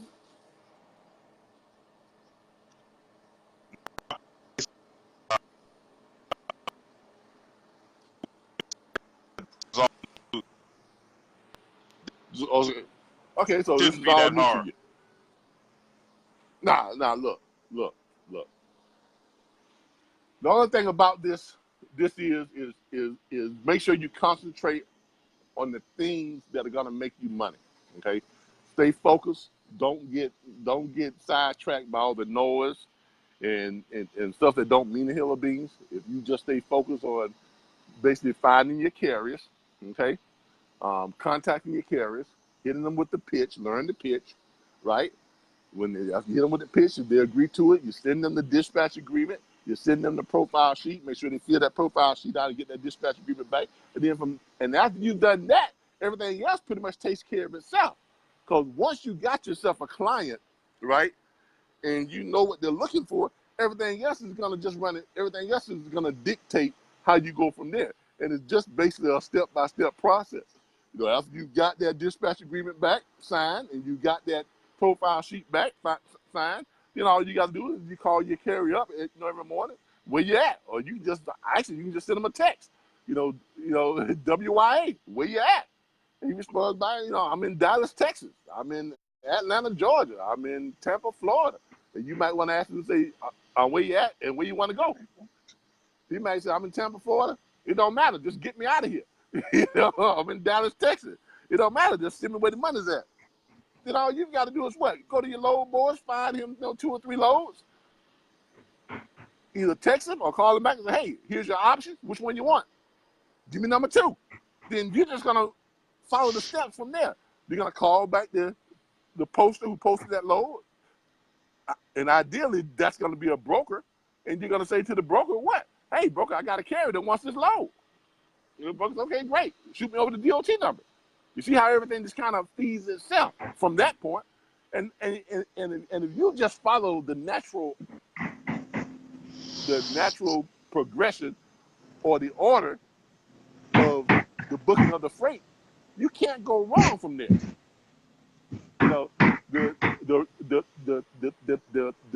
The real working part is getting your carriers under contract. Okay, that to me is the most difficult part of any of this, is getting your carriers under contract, and that just requires you to be a decent salesperson and learning the script and just learning to be able to explain to the carrier what you do and be able to show them what type of value you can bring to them. Now, once you've done that, everything else is kind of just automatic. It's gonna it's like walking a dog that already knows where he's got to go. All you got to do is just follow. Where's the best place? Where do we got to find the start making calls? Hey, the best way to find carriers is to go to the in your back office. All right, there are two ways. Well, actually, there are three ways you can find carriers. The best way is go to your back office and go to where it says there's an area that I give you all the carrier locator site, which is I think it's something transport. It's either because if someone on here who knows what that is, let me know. It's something transport, and it's in the back office. I'm not able to switch back and forth, from screen to screen like we would normally do, but it's quick. Oh yeah, it's quick transport. Quick transport solution. It's gonna be on your load board section of your back office. All right. With that site, you can go in, you can pull up every state, and you can pretty much go in and just say, I want to look for, you pull up that, the drop down, looking for carriers or owner operators that have 1 to 5 trucks, owner operators that have, 6 to 50 trucks, owner operators that have 50 to 100 trucks, or owner operators that own more than 100 trucks. And you can you pick each state, pick the state you want to look in, you put in your criteria, you hit submit. It's going to pull up every owner operator that's registered in that state. I'm going to give you all their contact information, the phone numbers, the insurance inspection reports. It's going to give you the DLT inspection reports, whole 9 yards. The next way to find your owner operators, they're on load boards like 123 on Truckers Path, Internet Truck Stop. I think DAT has it also too. You have what's called a truck locator or a carrier locator. Okay, when you go to these truck locators on your load board, normally they are going to be under your broker's login, or they're going to be under search the load board as a broker. Okay, because you're looking for carriers. And when you do that, when you go to like on 123, you go to truck locator and you click on it. When you click on the truck locator, it is going to pull up all the carriers who have marked themselves available for a load. So they are there. They have an empty trailer, and those carriers, those owner operators, they have to physically go in and register and click I'm available for a load. So then it pulls up a screen. When you go in and look for the carrier, it pulls up a screen and a map, right? You can click search, in a 25-mile radius and a 100-mile radius or whatever of each, on that map. But when you click on it, it's going to pull up all the carriers within that radius who have made themselves available. And you're going to be able to click on each carrier and see how long they've been waiting for a load. See, all the information where you can contact them up. You can pull up all their insurance information. You can pull up their status. If they're if their status is green light, if it's green, that means that they're good to go. All their insurance and the paperwork, it's all in the proper guidelines. If it's a yellow, that means what? They have some issues. And if it's red, you don't want to touch it. Okay, but that's how you find your carrier. It's not hard to find carriers. Same thing on Truckers Path. They have a carrier locator on Truckers Path, and some of the other load boards have carrier locators. Now, not all load boards are going to have the carrier locators, and at any given time, when you go on those the carrier locators on the load boards, you may have anywhere from several hundred to several thousand carriers that are literally waiting for a load, and some of them will tell you how long they've been waiting or how long ago they posted themselves available. Okay, so it's not hard to find carriers. The hard part is convincing them that you are the person to find them the freight that they want. Okay, and I think we do a great job of giving you all a script that if presented properly and in the right manner, it will help you to close 7 out of 10 carriers you call. Because I haven't had a carrier. I've only had one carrier that I've called doing all the live broadcasts and everything that we do. I've only had one that didn't sign up. And that was because He hung up. Now, I've had carriers that cuss me out. I've had carriers that call me everything but a child of God. I have carriers that swear up and down, you know, my wife does this for free. But guess what? They signed that dispatch agreement. Why? Because the thing about this side of it is, this is sales. And I tell people all the time, if a person truly does not want what you are selling, especially if you're on the phone, they will hang up.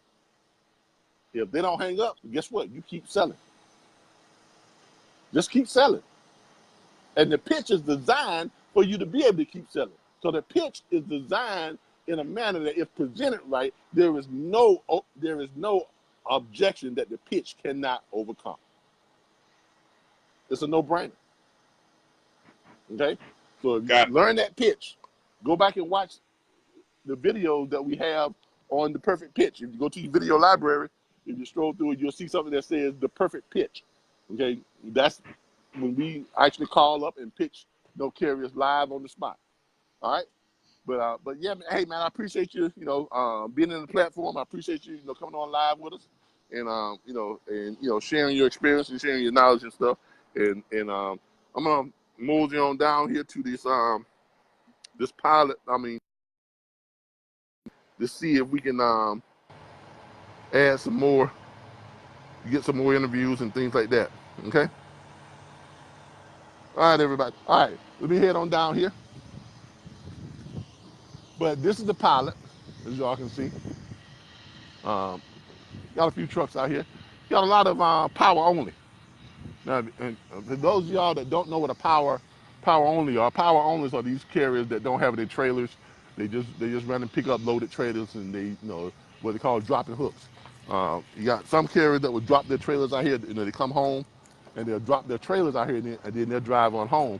But the pilot allows you to drop your trailers and stuff out here too. The pilot also allows you to drop your personal vehicles out here while you are on the road. A lot of these carriers they drop their personal vehicles out while they're on the road so that they can get out on the road. Who we have on here? We have Michael. Hey. Hey there, this is me, Sean. How are you?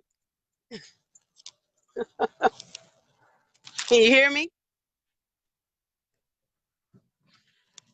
Well, I got a couple carriers agreement and awesome. I got a couple carriers agreement and got a couple contracts coming in. I'm learning a Congratulations. lot from you, and I appreciate all that you do. Well, I appreciate you. Thank you. Appreciate you. And So I'm still learning. well, guess what? Me too.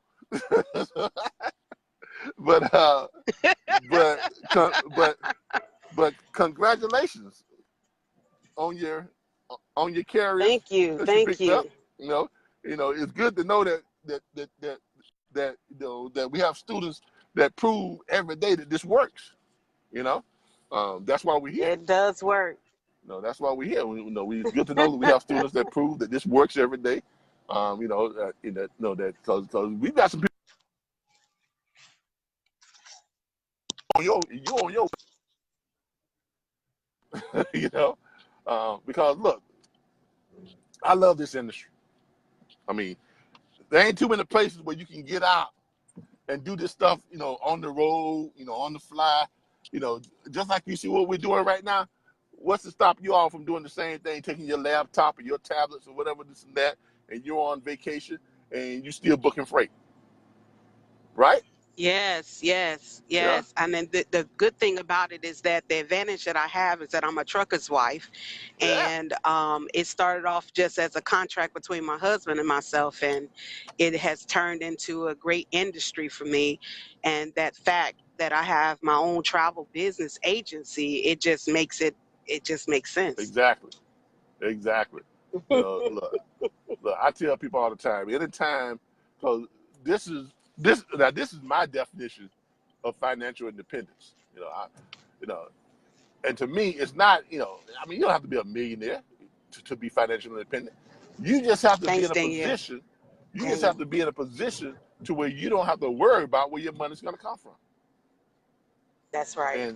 And if you're able to generate your own, right? If you're able to put together a business, and in this industry, it is so easy. This industry was perfectly engineered for a person wanting to be able to just work on their own time, work from home, or set up their own thing and be able to work with the freedom that they need to work with. This industry was Absolutely. perfectly engineered for it. Absolutely. And being a trucker's wife and having my own operation and learning the things that I've been learning, and I really have in the last 2 months, have learned so much from RBBS Logistics, from you, Calvin. Even the network that you have, the national network that you have with dispatchers. I became a national truck driver advocate. So I'm hearing from drivers all over the world, and I'm finding out what it is that they need. And that's the beauty of this industry. There's no cap, there's no No, limits. There, you can continue to keep growing it. yeah, and look, and bottom line, that's what it's all about. Okay, I mean, when you get right down to it, bottom line, like I said, that's what it's all about. And forming a network. And if you're in this industry, and look, you've got truckers, you've got dispatchers, you've got freight brokers, you've got freight forwarders, you've got logistics entrepreneurs, you've got all kinds of people with all kinds of talent in this industry. So why not come together and form networks where you all can all help each other? And that's all Absolutely. we were attempting to do. Is just form this network and connect everybody within the industry so everyone could help each other. Because look, this industry, like any other industry, is full of negative stuff, and people are always trying to tear you down, always trying to fight against you. But look, this is the most profitable industry on the face of the planet. There's nothing Absolutely. that we don't use, we don't walk on, we don't drive in, we don't live in, we don't wear, we don't eat, we don't play with that didn't come on a truck. Transportation, that's I right. mean the very ground that we walk on, the pavement that we walk on, the Yes. sidewalks, the roads, the paint that painted the road, that came on a truck. Yes, So yes. so And I've been out there on the road with my husband, and I mean, I understand that some of the situations that truck drivers go through. So being it that I'm not a truck driver myself, but being a spouse to one helps me to realize what goes on out there, how I can assist and aid just their quality while they're out there. Because sometimes it's very difficult for drivers to get the pay that they need, especially company drivers or lease operators. They lease purchasers. They get caught up in these contracts and they can't get out. And it's always a clause in there. These brokers, and not to disrespect any brokers, I'm a friend to a broker. yeah, I just feel like they're robbing the drivers. But and having knowledge of a freight forwarder, having knowledge as a spouse, having knowledge just in the industry of business, all in itself, I get it. And you've been actually helping me to really connect those little small pieces that just wasn't clear. And so I support everything that RBBS Logistics does. And Calvin Butler, you don't know you're my friend, but you're my friend. well, look. And we're just happy that people actually get it, because when we came into this industry, there was a lot of misinformation. There was a lot of Yes. just outright lies, outright wrong information that was Yeah. being put out within the industry. There were a lot of people being taken advantage of. Yes. So when we came onto the scene, we wanted to make sure that we brought something to the table that was, first of all, useful. Okay, that's the first thing. Yeah. That's why we started out with just giving away free videos on YouTube. If you notice, our videos are all 2 to 3 hours long on YouTube, 150 of them. Yep. When everyone else is I giving out, learned from it before yeah, I joined. Yes. exactly. So we wanted to actually give something before someone even put one dime towards joining our platform. We wanted to actually show Making it you very valuable exactly, content. exactly, and that's Hmm. what we wanted. We wanted to make sure that we showed people that this is of value, and to prove that it's of value, here, take this. It's free. It's free. The same. No, ton of wealth of information that you don't get with paying other training programs or other training platforms. We give it to you for free. Because, and they was leaving out information. oh They was yeah, still misleading and guiding people. And the thing of it is that your testimony, your life experiences, you say being a homeless, I don't know how you said it, but homeless entrepreneur. just your testimony, yeah, just being your testimony all in itself helps you to make things real for other people. Yeah. And so those experiences I don't take lightly. We went on our own journey, our homeless journey as well, for 2 years, and in those 2 years I learned so much that I'm like, it's got to be a way for me to be able to connect all these dots and put everything together. We've been in this for too long. My husband been a driver for over 20 years, and he's been away from home, and I was on a path to bring him home. And I just I became a travel agent, and I became, I'm an accountant. I'm a business entrepreneur coach. And I was like, look, it got to be a way to make this all work together. So I appreciate RBBS Logistics because I've really been able to connect all the missing pieces to bring my business, my advocacy program in. Look, that's great.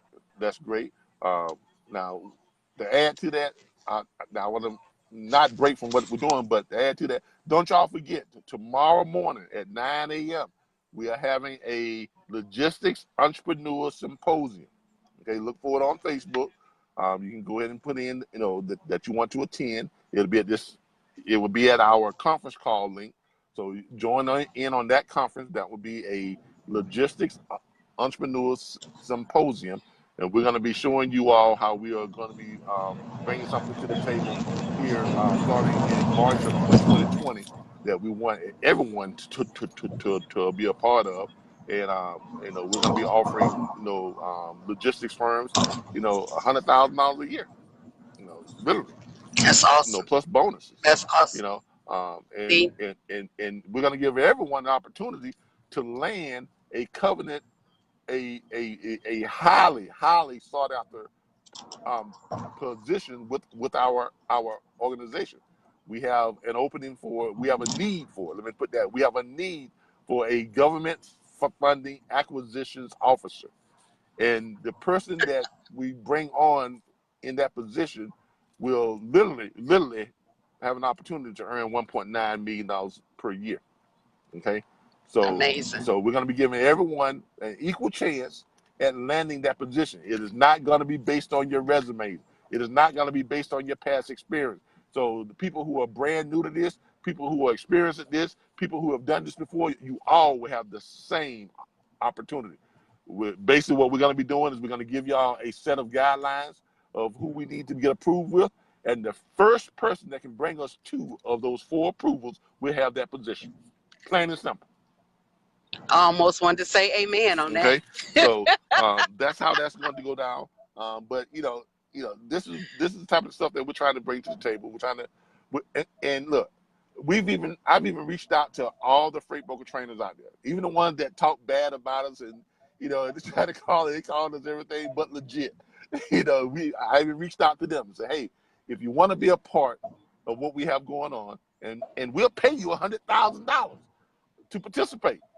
If you want to be a part of it, come on in and be a part of it. We ain't no bad feelings towards you. Yeah. No hard feelings. Yeah. So look, this industry is so huge that it's enough opportunities in this industry for everyone who gets in it to be successful and to get out of it what they need and what they want out of it. Yes. But you're not gonna do it by focusing on all the negative stuff and the negativity. You're not gonna do it by trying to block the paths of others who are trying to do good things within the industry. You're not going to do it by false promises and just giving stuff that's what do you call it? What do you call it? My grandma used to call them I can't think of the name now. Where stuff is all shiny and this is it, but it don't but it's not worth anything, So and God bless her. So my grandmama had a way of breaking that stuff down. But we're out here at the Flying J. Okay. Now this is a very big truck stop. Now, this is a this is a large truck stop. Let me show y'all what this. I got some more people here that wants to come on. Let me approve all All right. y'all. Well, thank you so much. All Thank right, you so much. I'll talk to you soon. all right, and thanks for coming on with us. Let's see here. We can approve some other people. All right, we got some more people here that we're waiting to add. Y'all, give me a moment. I need to tie my shoe. Hey, Mr. Butler. Hey, What's going on, man? not much, man. Give me a second, man. I'm trying to tie my shoe. All right. All right, there you go. Before I'm sitting in my truck right now. Actually, it's funny because you said that nothing that we get don't come on a truck, and you said the cement. I'm actually a cement hauler right now, and I'm pumping in some silos right now, so I got to watch my pressure. But I can make the call for a little bit. I hear you. I'm excited about the platform, man. I've been watching the videos. I haven't started making calls yet. I haven't started, but I've been watching everybody else get this money, man, and I'm trying to get in. I want to get in there. I'm like, man, because I whenever I'm at work, I'll listen. Right, I'll either listen to you guys or I'll have the forum open to watch chats. And everybody's passing around money like it's breakfast on Sunday morning. And I'm like, man, I got to get in here. Look. Yes, sir. Look, that chat group is something awesome, ain't it? Oh, it's nice, man. I'm like, man, just let me get. I got a guy just from the chat room. I haven't even set my stuff up because I remember on I think it was the Tuesday call we talked and I asked if I should set up the LLC first before I start grabbing carriers, and you were like, yeah, go ahead and set up the LLC. So I was going to do that this Monday because they're closed in my state right now. Okay. So this Monday I'm setting that up, but he already told me, and he was like, if you have a problem grabbing carriers, I have a carrier connection group where we I don't know how he does the payments, but he said he would find me carriers, but I told him I want to try this on my own. I want to learn to pitch and try to get the carriers on my own, more money for me on the start. But if I can't, I'll work with them because I have people who are trying to get in under me already. I haven't even started making money yet, and people want to work from home. Hey, look. This industry is something else, man. And if you do it the right way, I mean, you really can't go wrong. And and when we came onto the scene, we were the first to do things the way that we're doing them.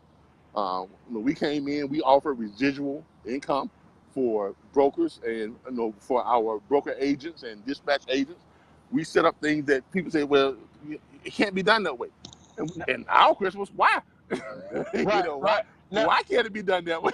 I had a quick question on that setup because I'm supposed to be setting up. Sorry, 1 second. I'm supposed to be setting up 4 other agents that want to come in under me for dispatching, and I was gonna buy your e-course to get them the training because let's face it, I'm very new right now. I'm just now getting to the point where I'm learning the script right now. And so I wanted to set them up with the training, but they were asking about payment, and I told them, like, I don't know. If I bring you the carrier, maybe 60-40, and if you bring the carrier, you get 60, I get 40, but I don't know how you would do the pricing on that. Like, how do I make it to where it's fair, where everybody can make money? Look, this is very simple, all right? This is why we recommend that you set your dispatch fee at 10% and keep it there. Don't start lowering your dispatch fee, okay? Yes, sir. You have you're a company, this is the service you offer, and this is what it costs, 10%. All right. Okay. Now, on that 10%, that's what you're getting. You're getting 10% of the load fee, right? Yes, sir. Yes, so sir. if the load fee, let's say, is $2,000, and you're getting 10% of that, 200. that means what? Your fee is $200, right? Right. All right. Now, if once you get to the point to where you got 5 carriers on the contract, that's when you need to hire a sub dispatcher or a dispatch agent. But every 5 or 6 carriers you have, well, I take that back. With this new straight dispatch extension that was developed by one of our members, with that, you can probably handle up to 10 carriers by yourself. Okay. Right? So Yes, sir. now you can increase that. For every 10 carriers, you need to hire 1 dispatch agent. Because with that new software, you can find loads like that. You ain't got to do no calculations. It does it all for you. Okay. All right? Yes, sir. with that license key, you will probably need to hire one dispatch agent for every 10 carriers you have on the contract. So worry about Without getting that, my carriers first before I even get those people on, exactly, because okay, exactly. Worry okay, about building up your carriership. Now you can bring them on, and if they are hustlers and they're going out and getting their own carriers, it's only going to benefit them. well, Because here's how the this, only reason why the way I was going to do it is I was going to tell them to look for their carriers, but I was going to go with that consignment guy group. There's a guy yeah, who has carriers, and just let that's him feed them carriers and then pay him that for their sounds carriers. like a great strategy. Okay, Yes, sir. that shows that you already have the mindset for what networking.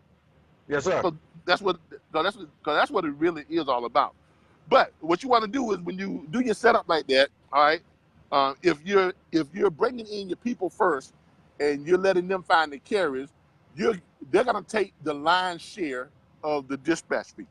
So in other words, if you're getting 10%, and if they're supplying the carriers, if they're contracting the carriers, you're gonna pay them 6 to 7% of the load fee. You're gonna take 4 to 3%. You see what I'm saying? Now Okay. a lot of people say 3%. But look, that's 3% that you ain't doing nothing but managing. Okay? Exactly. Because Exactly. the more people you got, that 3%. Now I'm gonna show you how that 3% will earn you almost $500,000 a year, real quick. Okay, so Yes, if sir. you've got yourself, let's say you get to the point, and you got yourself 50 carriers, okay, and let's Yes, say sir. all 50 of those carriers were brought on by your people. You didn't go out and recruit none of them. Your people did, all right? Right. And let's Right. say you're paying them 7% of the load fee. You're taking 3%, because the whole fee is 10%, right? Right. Right. Let's say those carriers are averaging. Let's just break this down and say they're averaging what? Let's just say they're averaging $1,000 on their load fee. Let's keep it low. Let's not even go Keep it with the simple. 1,500 or 2,000. Let's say $1,000. So that means there's $100 per load that's out there on the books, right? Right. And So I'm getting out of 3% of that. $100, I'm $30 that is yours, and the other $70 goes to the person who was managing those carriers, right? Right. Now, what about the actual agent who's getting them? Because the way I was going to That's do it is I was going to get my own carriers, and then I that's was going the to give agent. them. Well, Okay, the so that's agent, he's the one that's taking the 7%. If okay. he's getting them now, if you're getting the carriers yourself, that's gonna flip flop. You probably want to take 6% of the load fee and give Right. him Right. 4%. You understand what I'm saying? But Yeah. I'm Yeah. showing you how this is still profitable for you if you're only getting 3%. Okay. Okay. So let's continue with that. So now you're getting $30 Mm-hmm. per Out of the 100. load. All right. So your average load is doing $1,000. Your average carrier, you'll be able to book them on 4 loads per week. So that's 30 times 4, right? Yeah. So 120. Right? Hold on. So that's what? 120. 30 times 4 is what? Is what? 120, right? Yes, sir. Now, if you've got 50 carriers, right? Right. 50 carriers, Times 120. right? Oh my God. What's Woo! what's that 120 times 50? I'm gonna have to put it in the calculator. That's a little bit. That's a 2. That's 25. I can't calculate that. Let me. All right. What's 100 times 50? That's 5,000, right? Right? You there? 100 times 50 is 5,000, right? Yeah. All right. I So, did it in the calculator. all right. So 100 times 50 is 5,000. Now, what's 20 20 times times 50? times 50 is Yeah, that's hold on. What 20 times 50. 20 times 50. So 2 5. That's 1,000. Right? No, it's more than Okay. 1,000. That's I think I'm missing a zero somewhere. Yeah, because Yeah, it's 10. Yeah, that's 1,000. Because 10 times 50 is what? 500, right? Right. So you got 1,000. So now you've got what? $6,000, right? Yes, sir. Per week. Whew.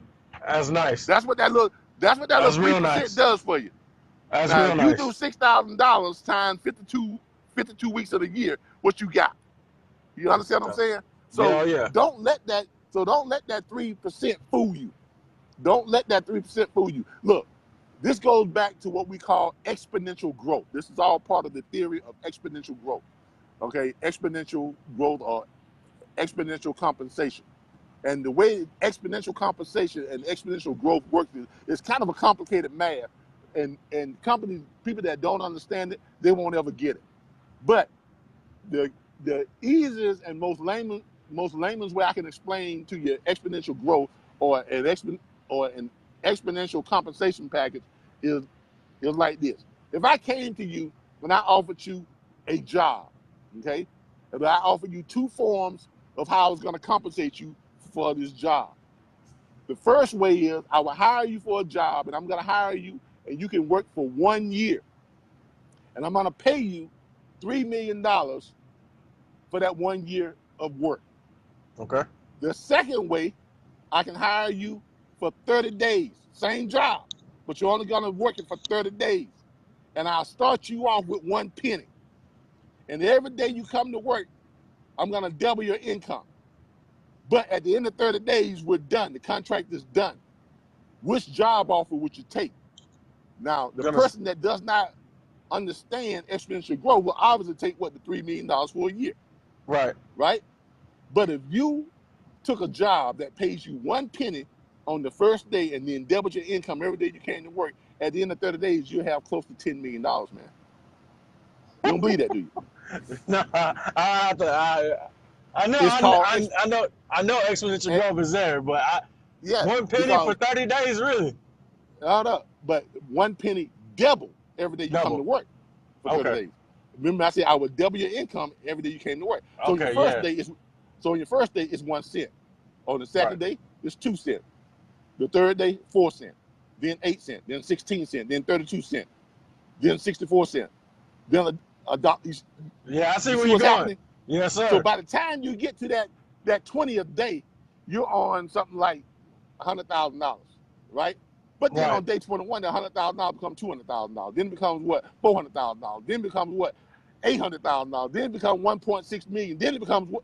You see what I'm talking about? I see where you're going. I see exactly where you're going. That's exponential. That's what's called exponential growth.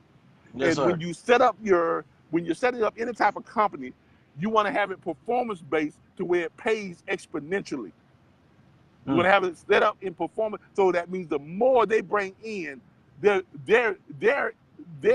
revenue and yours is growing exponentially each time. Okay. That's exactly how I'm gonna have to. I know I'm a black redneck, but I ain't dumb. Nah. There's a lot going on here behind the scenes.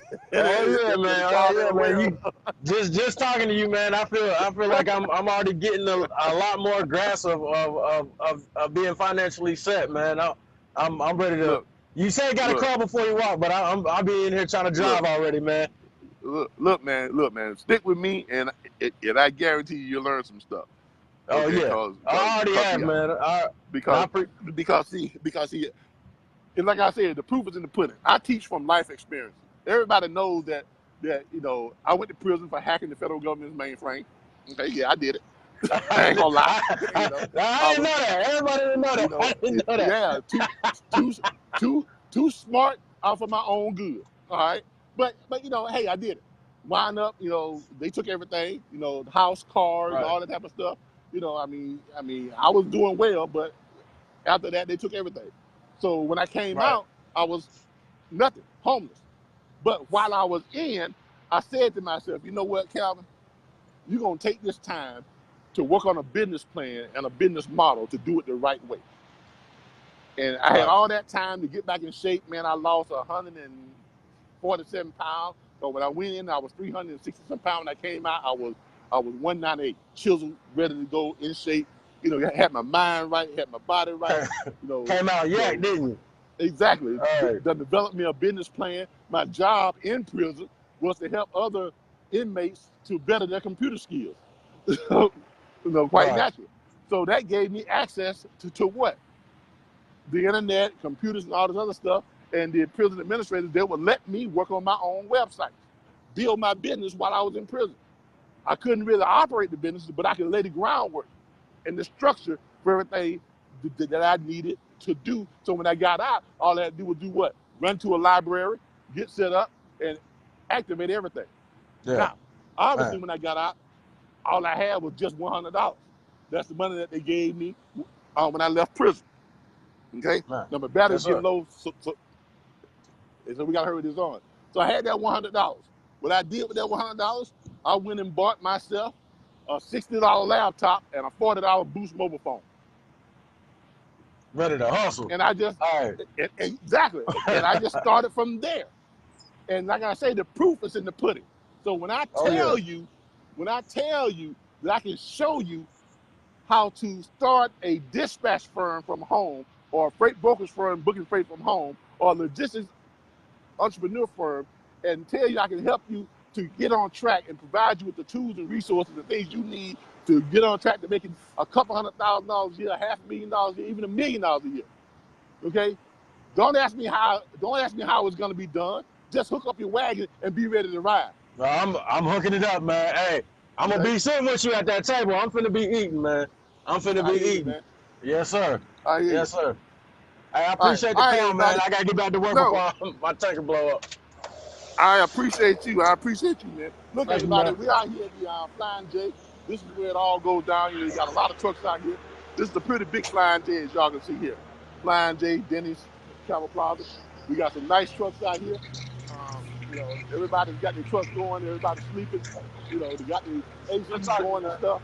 But this is where it all goes down. This is your average big truck stop. You got the scales over there where they go and scale their trucks at.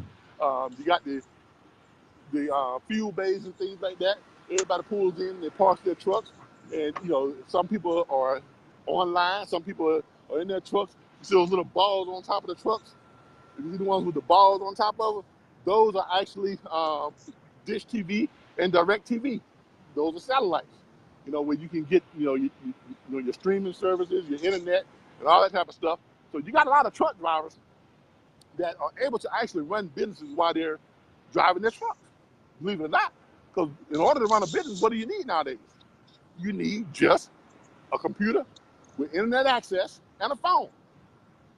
And believe it or not, that's all you need to participate in this type of platform, to become an independent dispatcher and run it with our network. Because our network provides for you all the tools and resources and everything you're going to need outside of that. So you saying I can actually do this on the road? Yeah, of course you can. I did it. That's how I started. Oh yeah. In my truck. You know, you get in your I'm truck, right? I'm in my truck right now, but I'm a local driver right now. I'm not even over the road no more. Look, if you got internet in your truck, right? Right. I can turn my phone into a hotspot. Exactly. And you can and with these monitors now, you can put you up a 30-inch flat screen monitor and cast it right to your TV monitor. You can be laid back in your truck online. You know, I had two monitors. I had two monitors in my truck. So one was a 40-inch for my basketball and the NFL, right? And the other one was a 27-inch for my internet stuff. Mashana, hey, that's real. So look, for components, self-determination, laptop, cell phone, and internet. Then you got to make that money. Exactly. Oh yeah. All there is, man, is just take the step and do what you got to do. Hey, I was about to ask you one more quick question before you get off with me. All right, so yeah, real quick. But the battery's going dead. Oh, okay, yeah. All right, so for my next step, after I get that LLC, then I need to go ahead and start making calls, because I've watched the Monday orientation video. I've watched your the only one I got down is probably the pitch. Should I practice the pitch first, or just go ahead and roll with the phone calls and just try to make the pitch work? Here's what I would practice that pitch. I would record myself making that pitch, right? So I see how I look, see how I sound. I go back and watch it, and then I critique myself. I was looking kind of crazy when I said that, so I need to change the way I look. I need to change my facial expression. Because believe it or not, How you look when you're making a phone pitch also determines how the person on the other end hears you. Y'all don't believe that, do you? I mean, trust me. If your own facial expressions don't reflect a belief in what you're saying, the way it's gonna sound on the other end of the phone is gonna sound like you're not sure of yourself. So record yourself making the pitch, go back and critique that, and watch your facial expressions when you're making that pitch. And then what you want to do is you want to try and create the facial expressions that go along with what you're saying. Okay. As if the person was standing right there in front of you. But get familiar with the pitch before you start making phone calls. Because you don't, you're just gonna burn, I mean, you're just burning calls. Okay. Right? So Yes, get sir. familiar with the pitch, at least understand the pitch, and get familiar with it before you start to make those phone calls. All right? Yes, sir. I ain't gonna ask you no more questions. I'm gonna set up that consultation.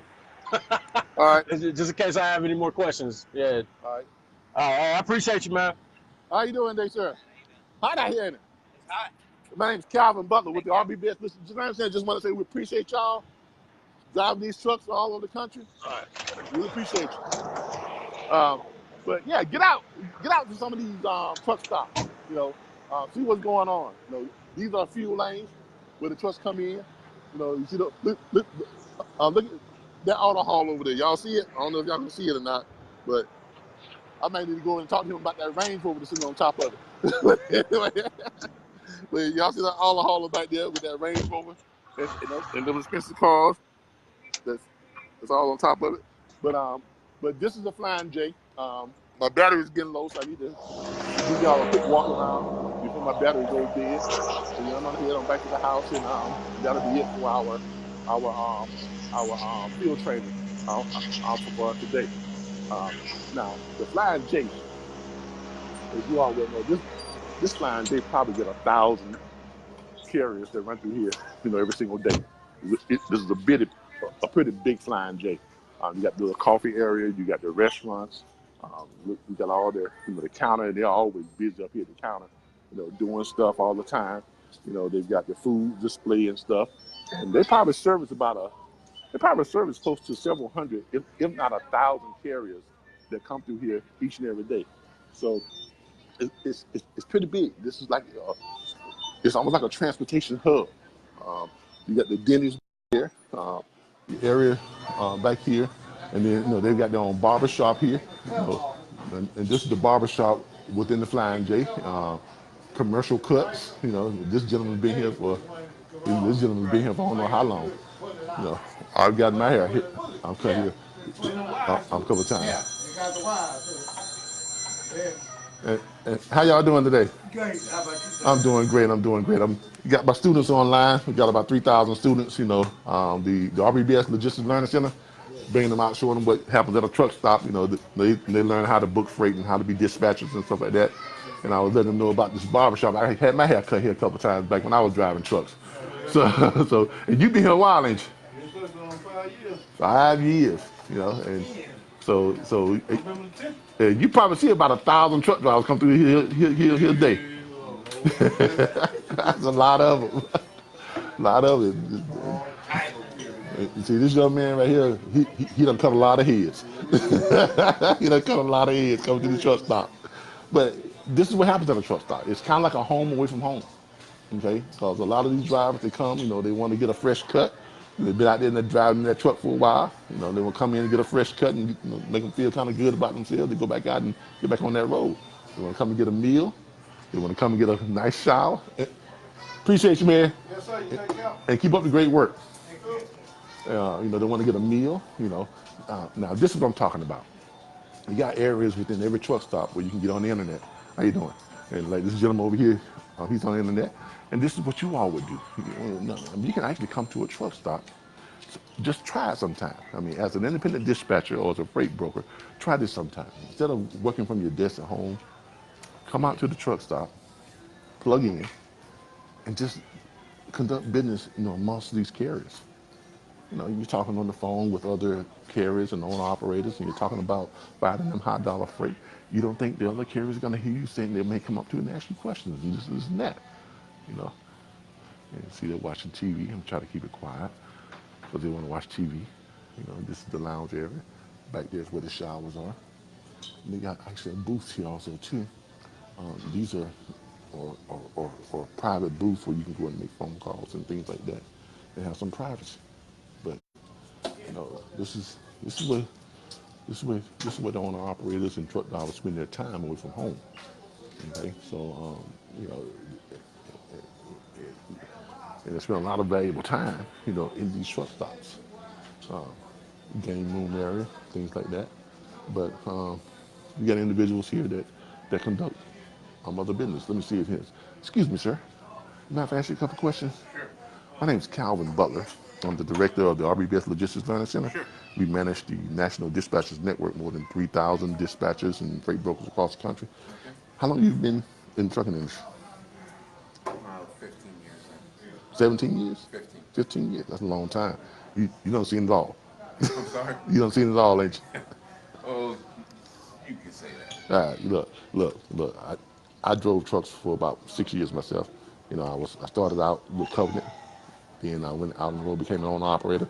I started my own brokerage firm, and now I do a dispatch firm, and we do this learning center where we help dispatchers learn how to find the high dollar freight and try to keep trucks moving and paying them decent rates. What is the main problem you see right now with the industry? The main problem. Oh wow, where do you start? So, you mean on the regulatory side or? Just whatever. Okay. Well, on the regulatory side, and I guess they're trying to do something like that with this now, is a lot of the regulations come down from the FMCSA, from DC. Don't exactly match up with the reality of what we're actually seeing in the trenches. Exactly. That's why a lot of the rules don't work. That's, in fact, I'd say that's why you have ELDs, because people were cheating on their laws.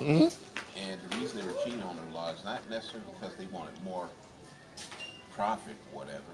You have to remember, a lot of these guys out here are company drivers. They're not getting any paid anymore. Exactly. What was happening was dispatchers, or it's either dispatchers or the needs of the customers were causing these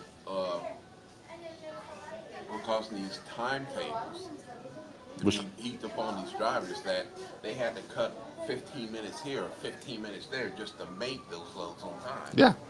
And in fact, there was a popular refrain of a lot of dispatchers to, if you were a driver, you had to, and you had a load that there was just no way you could legally make it. You tell the dispatcher, he'd say, fits it in the bucks. Well, ELDs took that away. Wow. So what happened, and you're seeing it now, what's happening is ever since everyone had to go to ELDs, a lot of dispatchers and brokers are starting to find out that certain loads that were makeable within a day, they're not makeable anymore. They're finding out just how those drivers that were fudging those laws, they're finding out just how much of a favor they were being done. And that's hurting everybody in the pocket. Not only that, but it's causing them to take more risks and cause more dangerous, You're on the highway. You're seeing people out here driving a little faster. Exactly. Now because they're smack up against this 14-hour clock that doesn't stop no matter what. If I'm going through 610 loop in Houston and it's rush hour, the average you're doing is about maybe 2 to 5 miles an hour. Oh well, that clock is not going to stop. No. So you can't just pull. It's not like the old days where you can just pull over to the side and wait out rush hour. Exactly. And maybe you can take you a nap or two. Yeah. Be more refreshed. Be even safer on the road. Well, I'm starting to see something. We're starting to see something a little more encouraging now. The FMCSA just put out a set of proposed rule changes. Yeah. I think it was like maybe the beginning of this. Yeah, I read that. Yeah. Yeah, I read that. Where they're making like for your 30-minute stop or your half-hour stop and things like this and that. Certain things don't go against your clock anymore. Exactly. Which because what they're starting to see is that the very rules that they put in place to increase safety They're is actually doing the exact opposite. And They're causing more accidents. They're causing people to be in a mind frame of rush, exactly. rush, rush, rush, They're even speed, speed, they're speed. even thinking about bringing back the split sleeper berth. Exactly. Yeah, and I read that when they were talking about the split sleeper berth and things They're gonna have and to be things of that careful nature. with that though, because so many people get in trouble with that. Hmm. Because you'd be surprised at how many people don't know how to properly operate a split sleeper berth. And I don't think it's that you have that many stupid people out there. It's just that every time I've seen someone explain it, they haven't explained it correctly. Exactly. They're not being taught this correctly. Exactly. And so we're starting to, Washington's starting to get a clue, saying, hey, these guys need some flexibility. They're starting to realize that trucking isn't, number one, it's how can I say this? I'm not trying to insult everyone on Capitol Hill. I understand. Okay, but the reason a lot of these regs don't make sense or don't fit is because the people up there who are the people up there in the agencies who are making the regulations. Um, oh, thank you. What they see, they're all white collar Yeah. type people. Yeah. They're used to the 9 to 5 type thing. Exactly. So they think any job they've ever heard of has been 9 to 5. It makes sense on paper. Yeah. But Well, every job they've ever heard of except for this one. And so a lot of people up there can't wrap their heads around a job that is literally 24/7, 365. So the rules in all types of conditions. exactly in conditions they would be advised to sit home. Exactly. Mountains, snow, ice. You got it. And so what's happening is it's starting to. I'm guessing that there's some people up there starting to realize, okay, this profession is a completely different alien. It's a completely different ball of wax from what we're used to, what we know. So maybe the regs ought to reflect that reality. Yeah. And, it's not just that, but it's also the fact that to the person who's never driven a truck before, they think all trucking is the same. No, it's No, not. it's not. Look, man. I could do a whole show on you just by yourself. What's your name? Jim. Jeremy. Look, Jeremy, you on with with all my students. This is broadcast on YouTube and okay. and like 15 different other trucking groups on Facebook. We have the largest network of independent dispatchers and freight brokers and owner operators in the country. We're more than 3,700 members strong. We have dispatchers in every country on the planet. Wow. Okay, so thank you, man. Hey, I no appreciate problem. it, man. Keep doing what you're doing. I don't know what your aspirations are, what your goals are, but look us up with the RBBS Logistics Learning Center and RBBS Transport. That's my dispatch firm. All right. But you go on YouTube and put in RBBS Logistics Learning Center, pull up about 150 plus videos of what we have. We have training sessions. We have weekly trainings for all our dispatchers and stuff. So, yeah, we appreciate you, man. Hey, We you got really it. appreciate you. All right. Appreciate you stopping by. No problem. Anytime. And keep doing what you're doing, man. Thank you. All right. All right, everybody. We're going to try and wrap. How you doing, sir? All right. We're going to try and wrap this up because my battery's about to go dead. But I want y'all to know that I appreciate y'all for joining us. I really do. I appreciate all the things that you all bring to the table. I appreciate all the kind words, and I appreciate all the support that you all bring to our platform and to our network. And we're gonna keep striving to bring bigger and better things to you all, so that we can show more love, and we're gonna do it to try and show love in the manner that where it really matters, helps you all to earn great living and be able to provide for your families and be able to provide for the truckers and stuff out there so that they can make more money, because that's what it's all about. So that's what it's all about. But we appreciate all of that. And this has been Calvin and today's training. has been field training live from the Flying J here in Midway, Florida. You know, so we've been live here at the Midway, at the Flying J Travel Plaza here in Midway, Florida. And I appreciate y'all for joining us. As you can see here, we got all the people out here, you know, great people out here at the Flying J, you know, and this is what it's all about. Thank y'all again. Don't forget, tomorrow at 9 a.m. on our conference call channel. Okay, go to our conference call channel. Look us up on Facebook. It will be the Logistics Entrepreneur Symposium. Okay, you can go to our page, RBBS Transport, or the RBBS Logistics Learning Center. Look that up. We have the Logistics Entrepreneur Symposium, and we're going to be showing you all how you all can take part in what we have that's coming up in the guaranteed career placement events that we're going to be having throughout the country in 4 cities in every state. Thank y'all again. We appreciate each and every one, even every last one of you all. This has been Calvin with the 6 Figures Booking Freight from Home show. Y'all have a good one. Bye now.